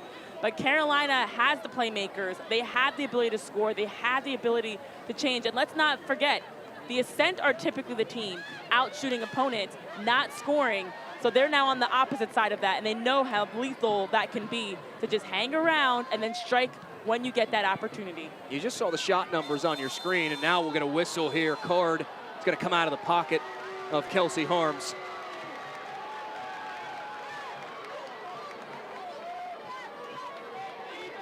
Ladies and gentlemen, an Apollo Law yellow card was shown to Carolina Ascent player number 28, Lily Nabet. Lily Nabet shown yellow for this foul. Yeah, and I mean, tension's building also in this game. You see Nabet going here against Griffith, and then just the pull there, the hand grabbing of Sarah Griffith. Slowing down transition was really the move there for Lily Nabet, as they didn't have good shape, but it does lead to Lily Nabet getting a yellow card. I've not seen too many yellows handed out so far tonight. Prior to that, just the one from center referee Kelsey Harms. That's shown to Allison Pantuso in the first half. But going back to the shot count, we showed you on screen just a moment ago the shots on target. 3 for Lexington, 1 for Ascent. Despite the 3 for Lexington, it's not like the chance quality's been all that high, just 0.4 XG. In fact, Ascent has better expected goals right now than Lexington, despite being outshot. Obviously, the penalty kick helps, but that is a great reminder that even though they're out-possessing, they're having passes higher around their goal, it's not like the Lexington chances have been as much on target. It's just been around the goal, in the neighborhood, not really knocking on the door as much as they'd really like. So this is why I know Weiner mentioned at halftime, for Lexington, they have to be more relentless, but they have to be more aggressive and clinical in finishing these chances on frame. There's Kat Berry pushing forward, wanting that cross, and it is blocked out again, that time by Addison Merrick.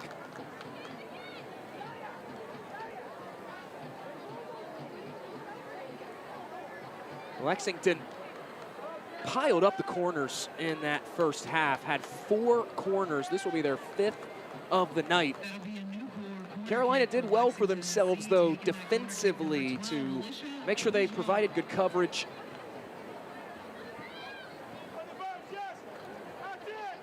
Lexington, a top 3 team in corners won this year. Everyone looking up at Carolina Ascent in that regard. This one whipped in over to that far post, headed toward goal. Rebound almost coughed up by Martinez. Had Kat Berry sniffing around, but she'll pluck that ball back in. That was very close. This service played in by Alyssa Bourgeois, drops back post nicely. An opportunity developing here.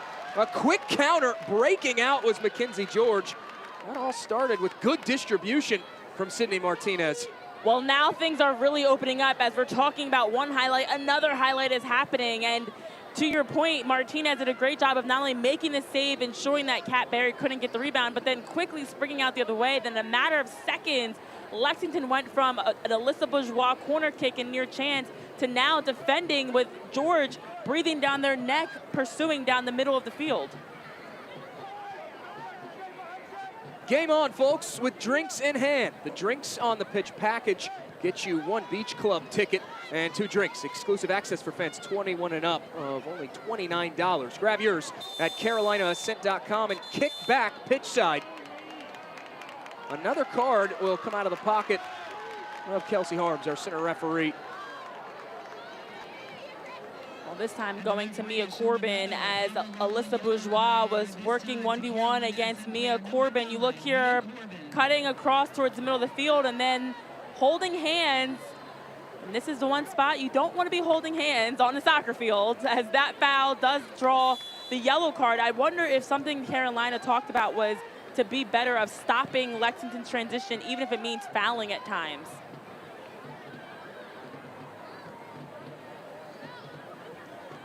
We've seen a couple. Lillian Abet was similar to what we just saw from Mia Corbin of a foul in transition. Up ahead via McCain and behind off the side netting. Mackenzie Weinert can't put it on target, but another good build out there for Lexington. Mackenzie Weinert has the opportunity to just turn on the jets in the blink of an eye, gets a nice pass in from Addie McCain, and then just goes from there, driving towards that near post, and was trying to get that shot off quickly, does so, but from that angle to shoot near post from the near post, tough to squeeze that in.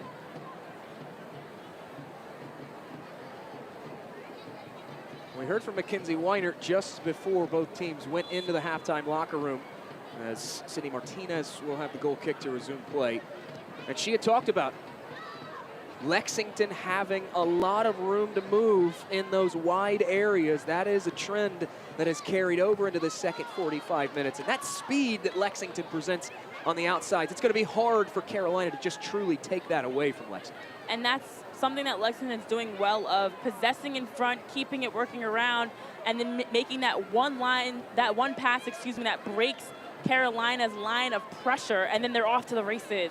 So it's kind of like you're baiting them in, and then right when they think they have you in front, now you're finding a player like Mackenzie Weinert or Alyssa Bourgeois even getting forward to break in behind. Turned over, one back by Mia Corbin. She'll cut it inside at the top of the 18. Now knocked away. That is where Jill Aguilera will lob it wide of goal. Carolina Ascent, they're really growing into their game, especially on the defensive side in this second half. And their defensive organization definitely helping offensively. Jill Aguilera, who leads the league and one of the top players in terms of creating chances and what she can facilitate and getting forward for Carolina. We've been seeing her defending a lot more. Now we see her doing what she does best, getting forward into the attack with the Ascent. Carolina Ascent, they may not stick to just one true game plan, but when they do high press, they are dangerous. Second most high ball recoveries behind Lexington in the Gainbridge Super League. Here's Addison Merrick trying to spin out of a challenge, and instead, this will be a yellow card shown to Alyssa Bourgeois. And Bourgeois makes this far run up the field and then turns it over. And as she's tracking back there, you see the shorts grabbing by Alyssa Bourgeois as she's recovering here. The first attempt to tackle there was missed and didn't have to foul because between Bourgeois and Weinert, you had a double team building there against Merrick, but nonetheless does slow down transition and with that yellow card. Another, in my opinion, transition foul. A yellow card to Lexington, presented by Apollo Law. Second handed out to Lexington SC. That means that Bourgeois and Pantuso, the center back and the right back for Lexington, both carrying a card as we have played over an hour in this contest now.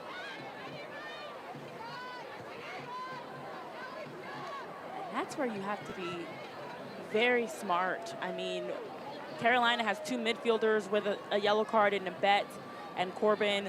Lexington has two defenders in Bourgeois and Pantuso. So this game, as the intensity continues to pick up, which again, this is actually more of what I thought this match was going to bring for us, of the back and forth, but you have to make sure you're staying smart and disciplined not to continue picking up cards or costly fouls. George trying to carve an opening, and it's cut off there by Allie Brown.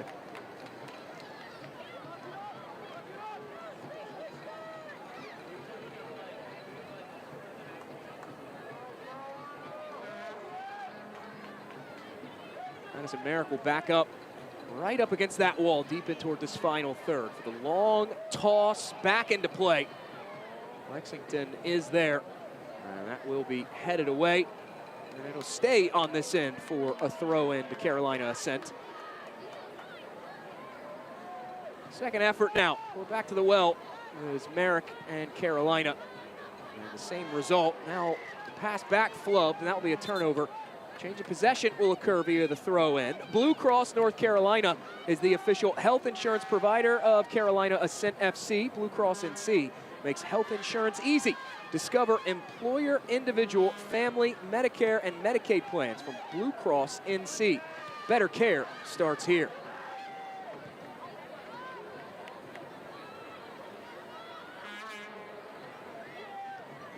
Well, it was a first half that was, for large stretches, dominated by Lexington, continuing to push, staying in the attacking half, asking questions.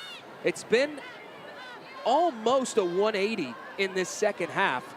Carolina have done well to grab some of that momentum they had in those final 5 minutes and carry it over here into the second half. And you can look at the first half that the Ascent really just weathered the storm and absorbed and took in all that Lexington threw their way, managed it well to go out of that first half unscathed, and now they're opening up, maybe playing a bit cautious in the first half, and then now playing more with their game, aggressive, getting numbers forward, taking risks.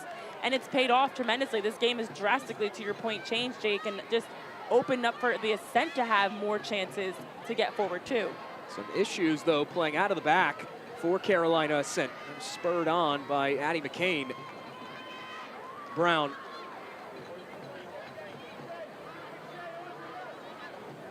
Lexington will just cycle things around. Switch over to this near side. They wanted Mackenzie Weiner, instead headed out of play, and it'll stay here. It'll be a throw. Well, for Lexington, this is where they probably should be getting back to what was working for them. It was the spacing, stretching the field out, forcing Carolina to chase, and then having crafty passes to break them down. There's Raji, deflected back to her, now peels it back, looks for that cross in. Sarah Griffith was in the area. Now Bashois funneled back forward. It's Griffith whose shot is blocked by Aguilera and out for a corner. A nice job there by Lexington to just recycle the first service on that left side by Daria Raji. Ended up going all the way through, coming out on the other side, and just the patience to continue to build around the edge. And yet another corner kick for Lexington. 6 corner kicks they now have in this match, and have to imagine one of these at some point should be going towards goal. It'll be Bourgeois again, this time from the far flag. Swings this one out. First contact by Pantuso. Short clearance away. Won't take the pressure off for Carolina, but they do come away unscathed. Second ball served in by Brown. Takes a hop over everyone. Merrick is there. Merrick unable to clear that one, as was Coleman. And now Lexington will have a throw in. Defended well by Carolina to be able to ensure not only the first one was cleared out, but to see it through, that eventually Addison Merrick was able to get that final clearance, and now they can organize, get their shape defensively. That is one of the things that Lexington does so well. Stegler's pass was a bit out of the reach of Brown. Forced her to move out of position to get it.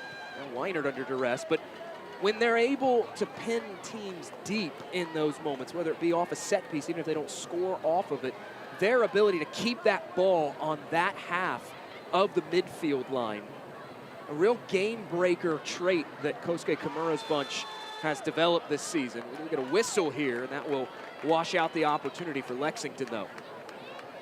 That's the key for Lexington that Carolina's been able to defend so far, because they just, it's not just one chance. They have possessions where they're generating multiple looks and chances on services, and Carolina's been doing a better job of defending it, but now also getting forward off of it in the second half. George in the vicinity, as was Tyler Lucy, and this will set Carolina up with a throw in. Lucy tosses it ahead. Megan Stegleter first to it. And Lexington will clear their lines. Carolina Ascent FC is a club built by the Carolinas for the Carolinas with a vision to climb and reach new heights. From corporate partnerships to single game tickets and group outings, we've got a place for you to empower women's sports across the Carolinas. Join the climb and contact one of our representatives today at carolinaascent.com.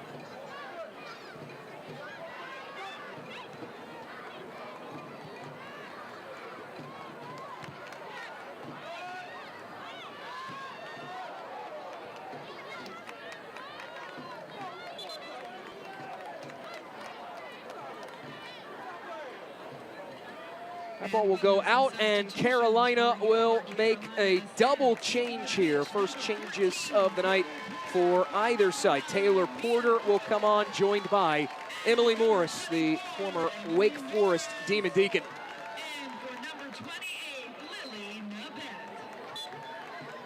Well, you have to think at this point of the game for both teams, you need to find something to break through, and maybe that could be a personnel change, bringing in some fresh legs, bringing in players that can help change up the dynamic a bit in terms of style and tactics. Specifically, that's midfield substitutions, an area that Carolina's been tired a bit more, stretched a bit more. Morris coming on, immediately turning it over as Weiner picked her pocket. And now here is Griffith again, trying to weave through defenders. Griffith able to get that shot off, and it's stopped again by Martinez, 5th save of the night. Well done here by Lexington. We've seen Sarah Griffith top of the box in the first half. She does it again here as she's able to create some space, a little bit of a shift. Now Lucy trying to spring Carolina Ascent free, and instead Tyler Lucy able to win a free kick for Ascent. They haven't had many attacking half set pieces this evening. Had the one free kick in the attacking half in the first half. Yeah, for Carolina, outside of their penalty kick, they haven't had a chance to really set up any good set pieces, which is wild to say because a penalty kick is just as good as you can get. But this is another chance for them as they've been opening things up. You've got two of your playmakers in Joe Aguilera and Tyler Lucy on the ball here. You see them talking things over of a bit of a game plan. With just how tight this game has been, execution is key, even if it means taking an extra half second to make sure you're on the same page. Tyler Lucy hovers over it. She has 2 goals in her last 5 matches. Instead, it's Aguilera through a crowd, deflected off the boots of Stegleter, and it will go out for an Ascent corner. And this one driven in by Joe Aguilera as she curls this one in towards goal. Left foot swinging towards goal, and you see it hits off the knee of Stegleter out of bounds. And honestly, that had a lot more spin on it that for Lexington, unfortunately, it didn't work towards goal. This corner presented by Nucor for Carolina Ascent. It's their first of the night. Took over 70 minutes. Lucy, high arching, swings this to the back post. That's over the head of Morris. Sets it up now. It's Coleman. Coleman off the volley into a crowd now in front of Asman, who punches it away. Another effort hacked back down, that time by Aguilera. Still ricocheting around. Going off the boots of Mackenzie George. Now here's Morris from distance!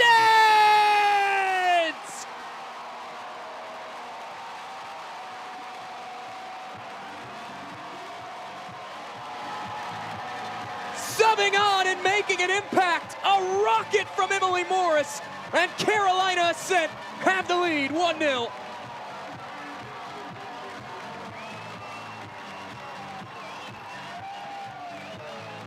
About 3 minutes after stepping onto the pitch, Emily Morris, look at this, broken set piece, ball bouncing around, the layoff pass into Morris. She takes her first touch, opens up and drives it back post, upper 90, out of the reach of Kat Asman. That's a thing of beauty. Over Taylor Ulmer, curls perfectly into that back post for the finish. A great chance for Morris to put Carolina on the scoreboard first. And how about that for an impact player off the bench, making her presence known just 3 minutes into the contest. We wondered if a change in personnel would be the difference, and it was Morris that was exactly that difference needed. The super substitute, Emily Morris, scoring that goal, presented by a Food Lion. Score to give more. Carolina Ascent, they've been knocking in this second half. Emily Morris providing the answer, and Ascent 9-1-4 this season when scoring the opening goal. It's hard to beat any team when they go out ahead, but it's so hard to beat Carolina Ascent when they tack on that first strike. Yes, that's been kind of a consistent theme for the top teams across the league, and Carolina's been one of the best at it. That feed from Shea Groom to Emily Morris into the top of the top pocket, that upper 90 finish, set this crowd up into a roar that just was rocking, rightfully so. And we talked about it for Carolina. They're typically on the other side of this, a team that sometimes controls the tempo, generates a very high volume of chances, does not finish, and allows their opponent to linger for some, honestly, results that they've lost as a result of it. This time, Lexington having that same control, and it's Carolina that was able to capitalize on their better of chances. It's just, that's sometimes how the game goes. Carolina this season, in now 3 matchups against the Gals in green, they have struck first in all 3. Last time they faced off, it was much earlier in the contest. They scored in the 29th minute.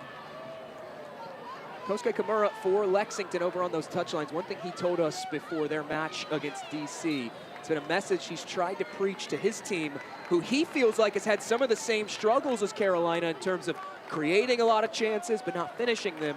He has said, when you don't put your chances away, you keep teams in the game, and eventually they are going to score. That adage proven true by Carolina Ascent, who will make more changes.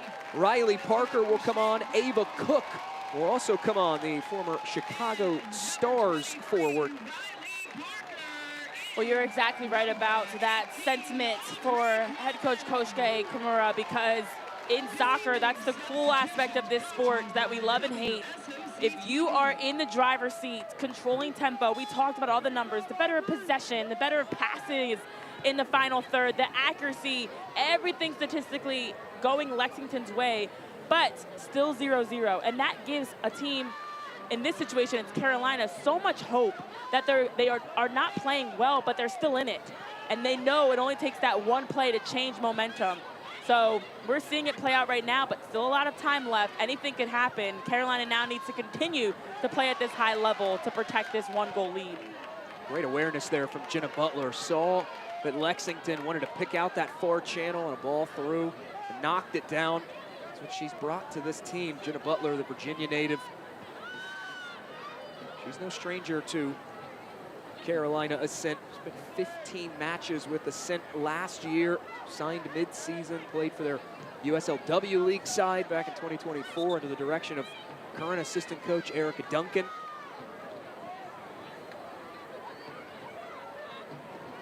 Lexington trying to work it ahead.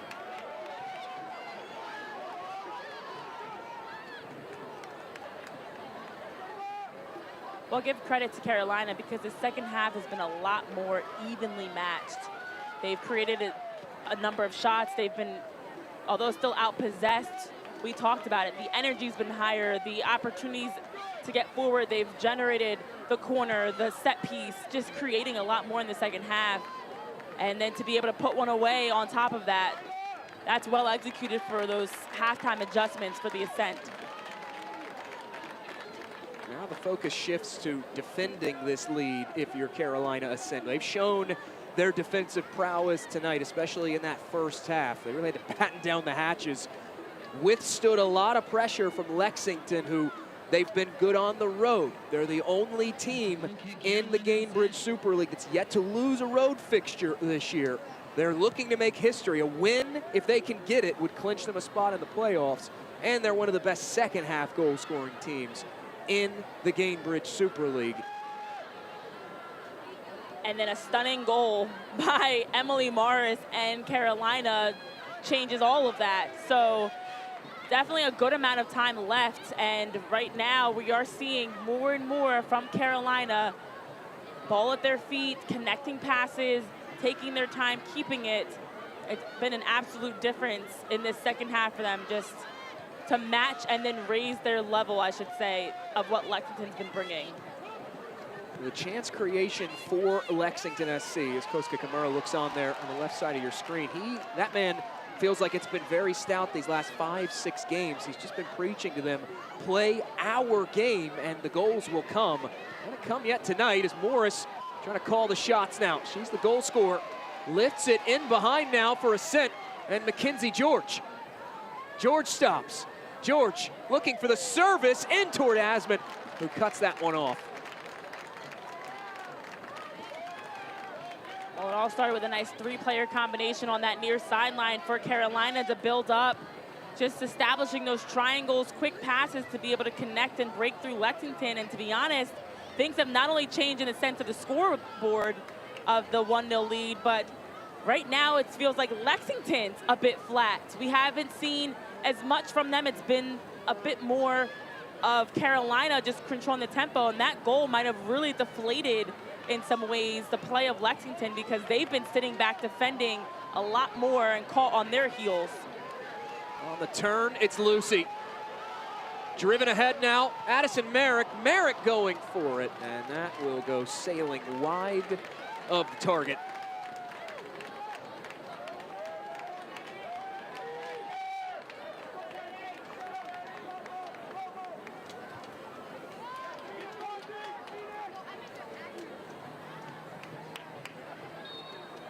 You get a whistle here from Kelsey Harms, which will bring things to a screeching halt. Lexington, they have 10 minutes trying to find their way back into this contest. Carolina Ascent, they have really imposed their will on Lexington in this second half. They didn't have a ton of chances in the first 45 minutes, but if you're Philip Poole, you have to love the way your team responded. There was a bit of adversity in that first half. You had the opportunity to score off the penalty in first half stoppage time. You do not. You give up a lot of options, a lot of entries into the final third to Lexington. You don't give up a goal, and they have responded well in half number 2. And that resiliency has been something that they've been displaying in their unbeaten streak of the last 6 games. It's been, as they mentioned, nothing that's changed. It's them continuing to chip away and do what they do and play their game. Looking for the link up to Bourgeois, who whips it in. And that will go for a goal kick to Sydney Martinez. This will give Lexington a chance to make a triple change now. Hannah Johnson will come on, joined by Hannah Sharts as well, and Hannah White. For number 16, Allie Brown. Number 2, Hannah White. How about that substitution? I mean, I know we have a stat for everything, but that might be the substitution of the most players with the same first name. I'd love to see another team, not even just in this league, but in any league, in any sport, that has been able to have a substitution of the same 3 names, a trio of Hannahs that just came into the match for them. Well, we've seen in other leagues the trifectas of players with fun triple names, right? Triple Hannah. I guess that's not as creative, Hannah right? cubed, I don't know, but I definitely think let's find it in the history books of making the most subs to the same first name. We have seen the impact for Carolina of the subs that they've had. We'll see if Lexington getting some fresh legs in can help them as well. One player whose name we haven't called a ton tonight is Tyler Lucy. She just deferred into Merrick on that throw in. Lexington, despite some of their mistakes they've made in this second half, they have done a good job to mark the Super League Player of the Month in Tyler Lucy very tightly. Yeah, they've been limiting a little bit more, but that's where, as this half has worn on, we're seeing more touches for Tyler Lucy getting forward. We're seeing more for even Mackenzie George as well, just finding themselves in more advantageous situations, facing up towards goal to get around the edge and get forward. And a White able to cut that out. Lexington high pressing once again. Their energy level, though, it has, you can tell, dipped off just a little bit, almost like they expended a lot of their energy in that first half. We are getting to that point of the season, and there's a lot of fixtures under everybody's legs. You start to think about that as the campaign drags on to the postseason. Well, adversity and frustration can hit in different ways, and Lexington created so many opportunities. Again, it was 3 times as many shots, chances, possession, all the different numbers in favor of Lexington, yet you're now trailing 1-0, and to have so much energy exhausted and not get the reward, if anything, now have a taller hill to climb, can be deflating. So that's a credit to Carolina for weathering the storm, rope-a-doping a bit, and then taking that knockout punch, if that goal does stand as the game winner, to be able to punish Lexington's flat defense there on the play and put one away. Ascent, they've done it without the lion's share of the possessions, 37% in this second half. The goal scorer in Morris cuts it back to Butler. Now Morris on the give back, she coughs it up. An opportunity developing here for Lexington. It's Barry coming off a brace against DC Power. They're going to shovel it over. Here's Bourgeois. You even see there as Bourgeois has the ball, one defender and a help defender on the way for the double team. Just some areas for Carolina that they've been able to tweak to try to limit Lexington's chances of building to their playmakers. We haven't seen as much Kat Berry. We haven't seen as much of Alyssa Bourgeois. Obviously, there's been some substitutions for Lexington, too, to bring off players like Griffith and Weinert. They have to find their playmakers in open spaces. Floated out wide by Tati Fung. Here's Bourgeois. Go back up to Fung.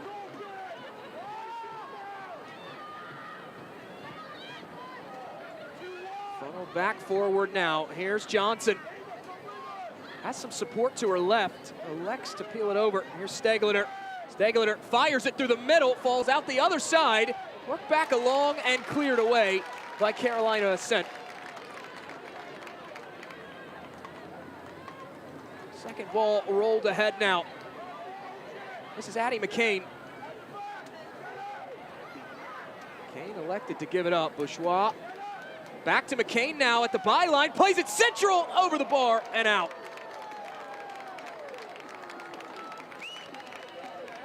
And a clearance off of Jenna Butler's clearance for Carolina falls back to Lexington, and they just reset, get back to work. The double team on Alyssa Bourgeois allows for her to be able to create just that good look to Addie McCain, who drifts into a pocket, and then the early service to Kat Berry. A great look for Lexington, their leading scorer, the league's leading scorer in Kat Berry, to equalize things. That could be the type of play that does get Lexington back going, their offense buzzing, to see if they can get a good surge to close out this game.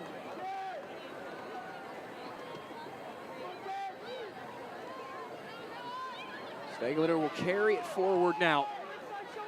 Carolina, especially in this second half, they've really shifted to more of a zonal defending shape, and they are holding that shape very well. The rotations have been very crisp as Lexington will switch it. There's White trying to turn away from Addison Merrick, who's in lockstep with her. White steps back inside at that end line. Still White now, looking for options. Stegleter gives that up to Ulmer, the captain. Lexington will recycle this ball. Schartz back wide, able to find Bourgeois. Bourgeois now wanting the cross right in at the gloves of Martinez.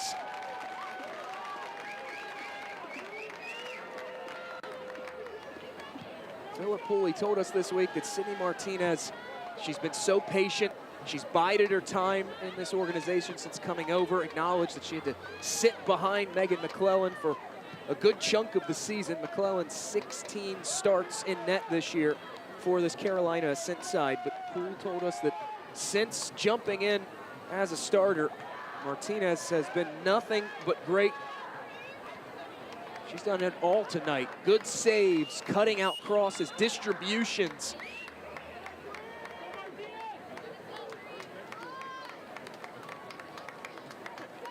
Ball went out of play, and Carolina Ascent will use this opportunity to make their final change of the night. Brianna Martinez, the former Orlando Pride defender, that loan made permanent in December of 2025. She will come on for her first run of the night. Addison Merrick, a strong shift turned in this evening for Ascent. Addison Merrick has logged a lot on her side of defending 1v1, getting forward for Carolina to join into the attack. And you could see her as she stepped off, just the pure exhaustion there. So a way to also solidify their defense a bit. Long toss ahead to get play back underway. They're seeking Barry. Now this hit off the volley won't make its way through. That forces Mackenzie George to just turn and pull that one out of play.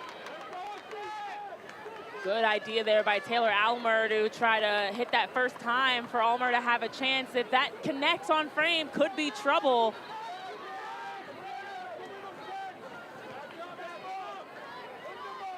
Lexington now back in control in terms of the tenor of this match.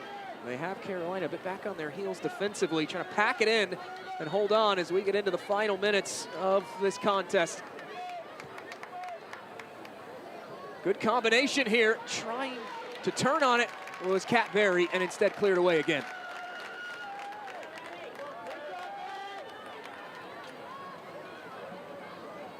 Time is ticking, and right now Carolina is doing a good job of just getting their low block. Look, everyone deep below that the circle, all players behind the ball, just keeping everything outside, wide and high.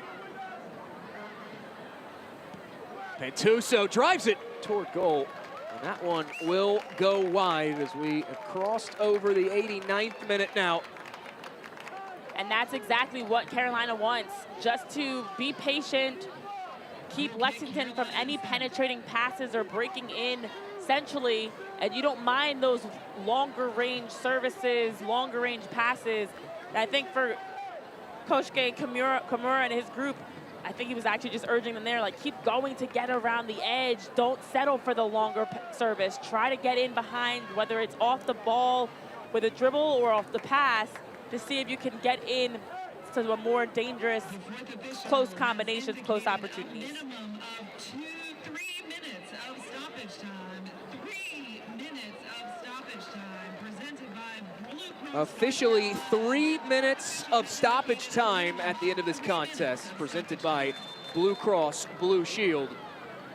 We do get a whistle for a foul against Bourgeois. Has to be a bit careful, is carrying that yellow card from earlier in this second half. Yeah, that's the last thing for Lexington that they need right now, is for Bourgeois to pick up that second yellow. Pantuso, of course, on one as well. So just having to make sure they're playing smart and being very diligent with how they're playing. Pantuso is higher up the field, by the way. That is something to notice of a change for Lexington. Chipped up ahead. Here's Riley Parker on the left. She'll head to that corner flag, trying to take as much time off this clock as possible. Lexington trying to dislodge that ball. Unsuccessful. Parker is there. And ultimately it rolls across the end line. These are the moments, though, defensively that Philip Poole, over these last 6 matches, despite the unbeaten run of play, he has felt like they've had some defensive lapses. Challenge them coming into this contest to improve upon those. Not just put your chances away, but don't allow teams to have that glimmer of hope to get back into it. And you can say they've done that so far. It hasn't been the prettiest game for Carolina, but you don't need pretty games, you need results. You need to find ways to grind out results, and they have been able to figure it out, make those adjustments as the game's going on, and now they're about a minute and a half away from this big win if they can continue to protect this lead. Lucy almost coming up with that ball.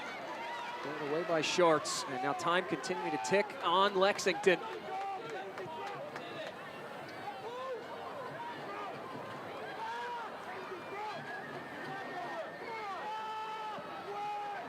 Lobbed ahead in toward Martinez.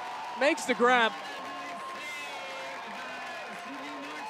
What a game for Sydney Martinez. Has had to handle such a high volume of services and shots coming her way, but has answered the call well, under pressure, making it look very easy for Martinez, just reading everything so well. Carolina Ascent trying to peak at the right time and continue surging in toward the postseason. If this result holds over these next 20-ish seconds, it would make it unbeaten in 7 consecutive matches for Carolina Ascent. They did this down the stretch of last season when they pieced together an 8-match unbeaten stretch across March 23rd through May 25th of 2025. That en route to capturing the Players' Shield a season ago in the Gainbridge Super League.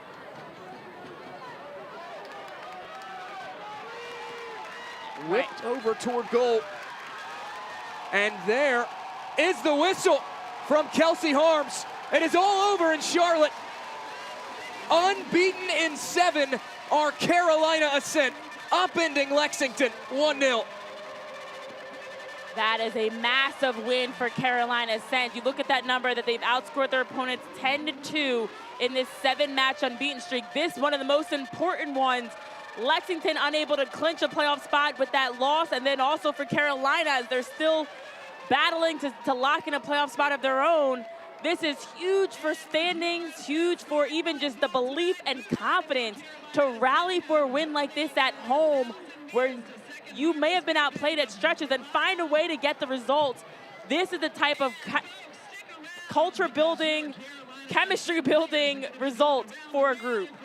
Emily Morris, for good reason, her banger of a goal, garnering Player of the Match honors presented by Nucor. It's the only goal this contest sees, and Carolina Ascent now pull 1 point off of Lexington's pace for second in the Gainbridge Super League. And that's the thing, this is essentially a 6-point swing. Lexington could have extended their 4-point lead to 7, but instead, Carolina closes that deficit, brings it within 1.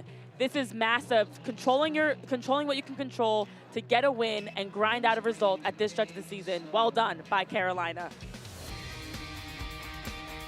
We'll head to break. Carolina Ascent picks up a 1-0 win over Lexington SC. The post-match report on the other side.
Back in Charlotte, North Carolina, Carolina Ascent picking up a 1-0 lead.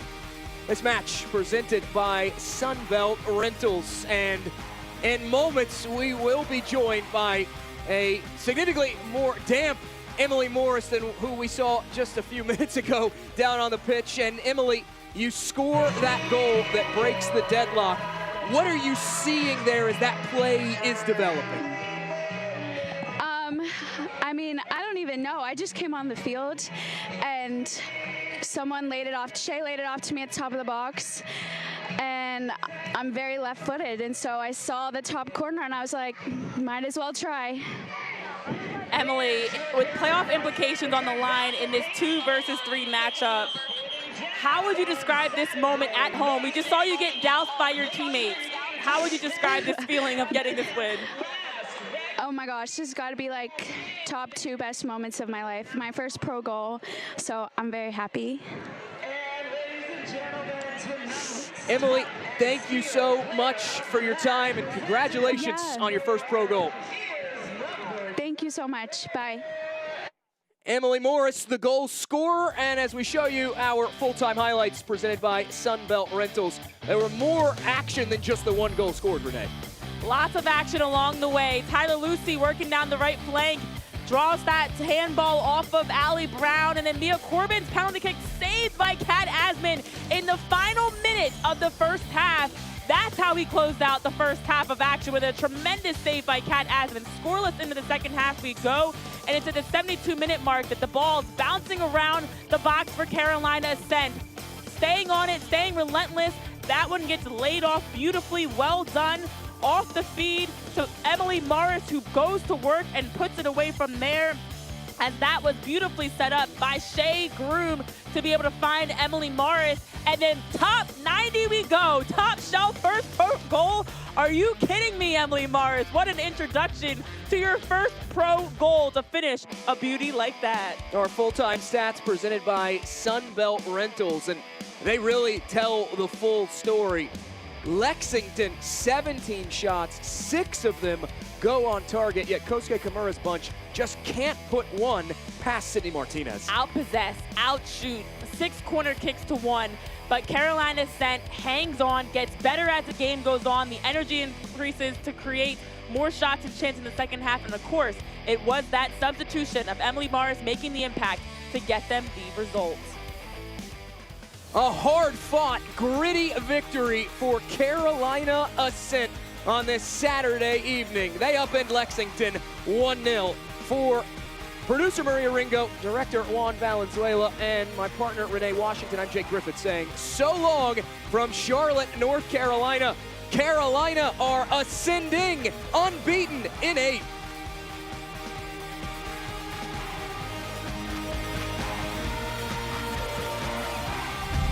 This copyrighted telecast of the United Soccer League cannot be retransmitted, rebroadcast, or reproduced without the express written consent of the United Soccer League.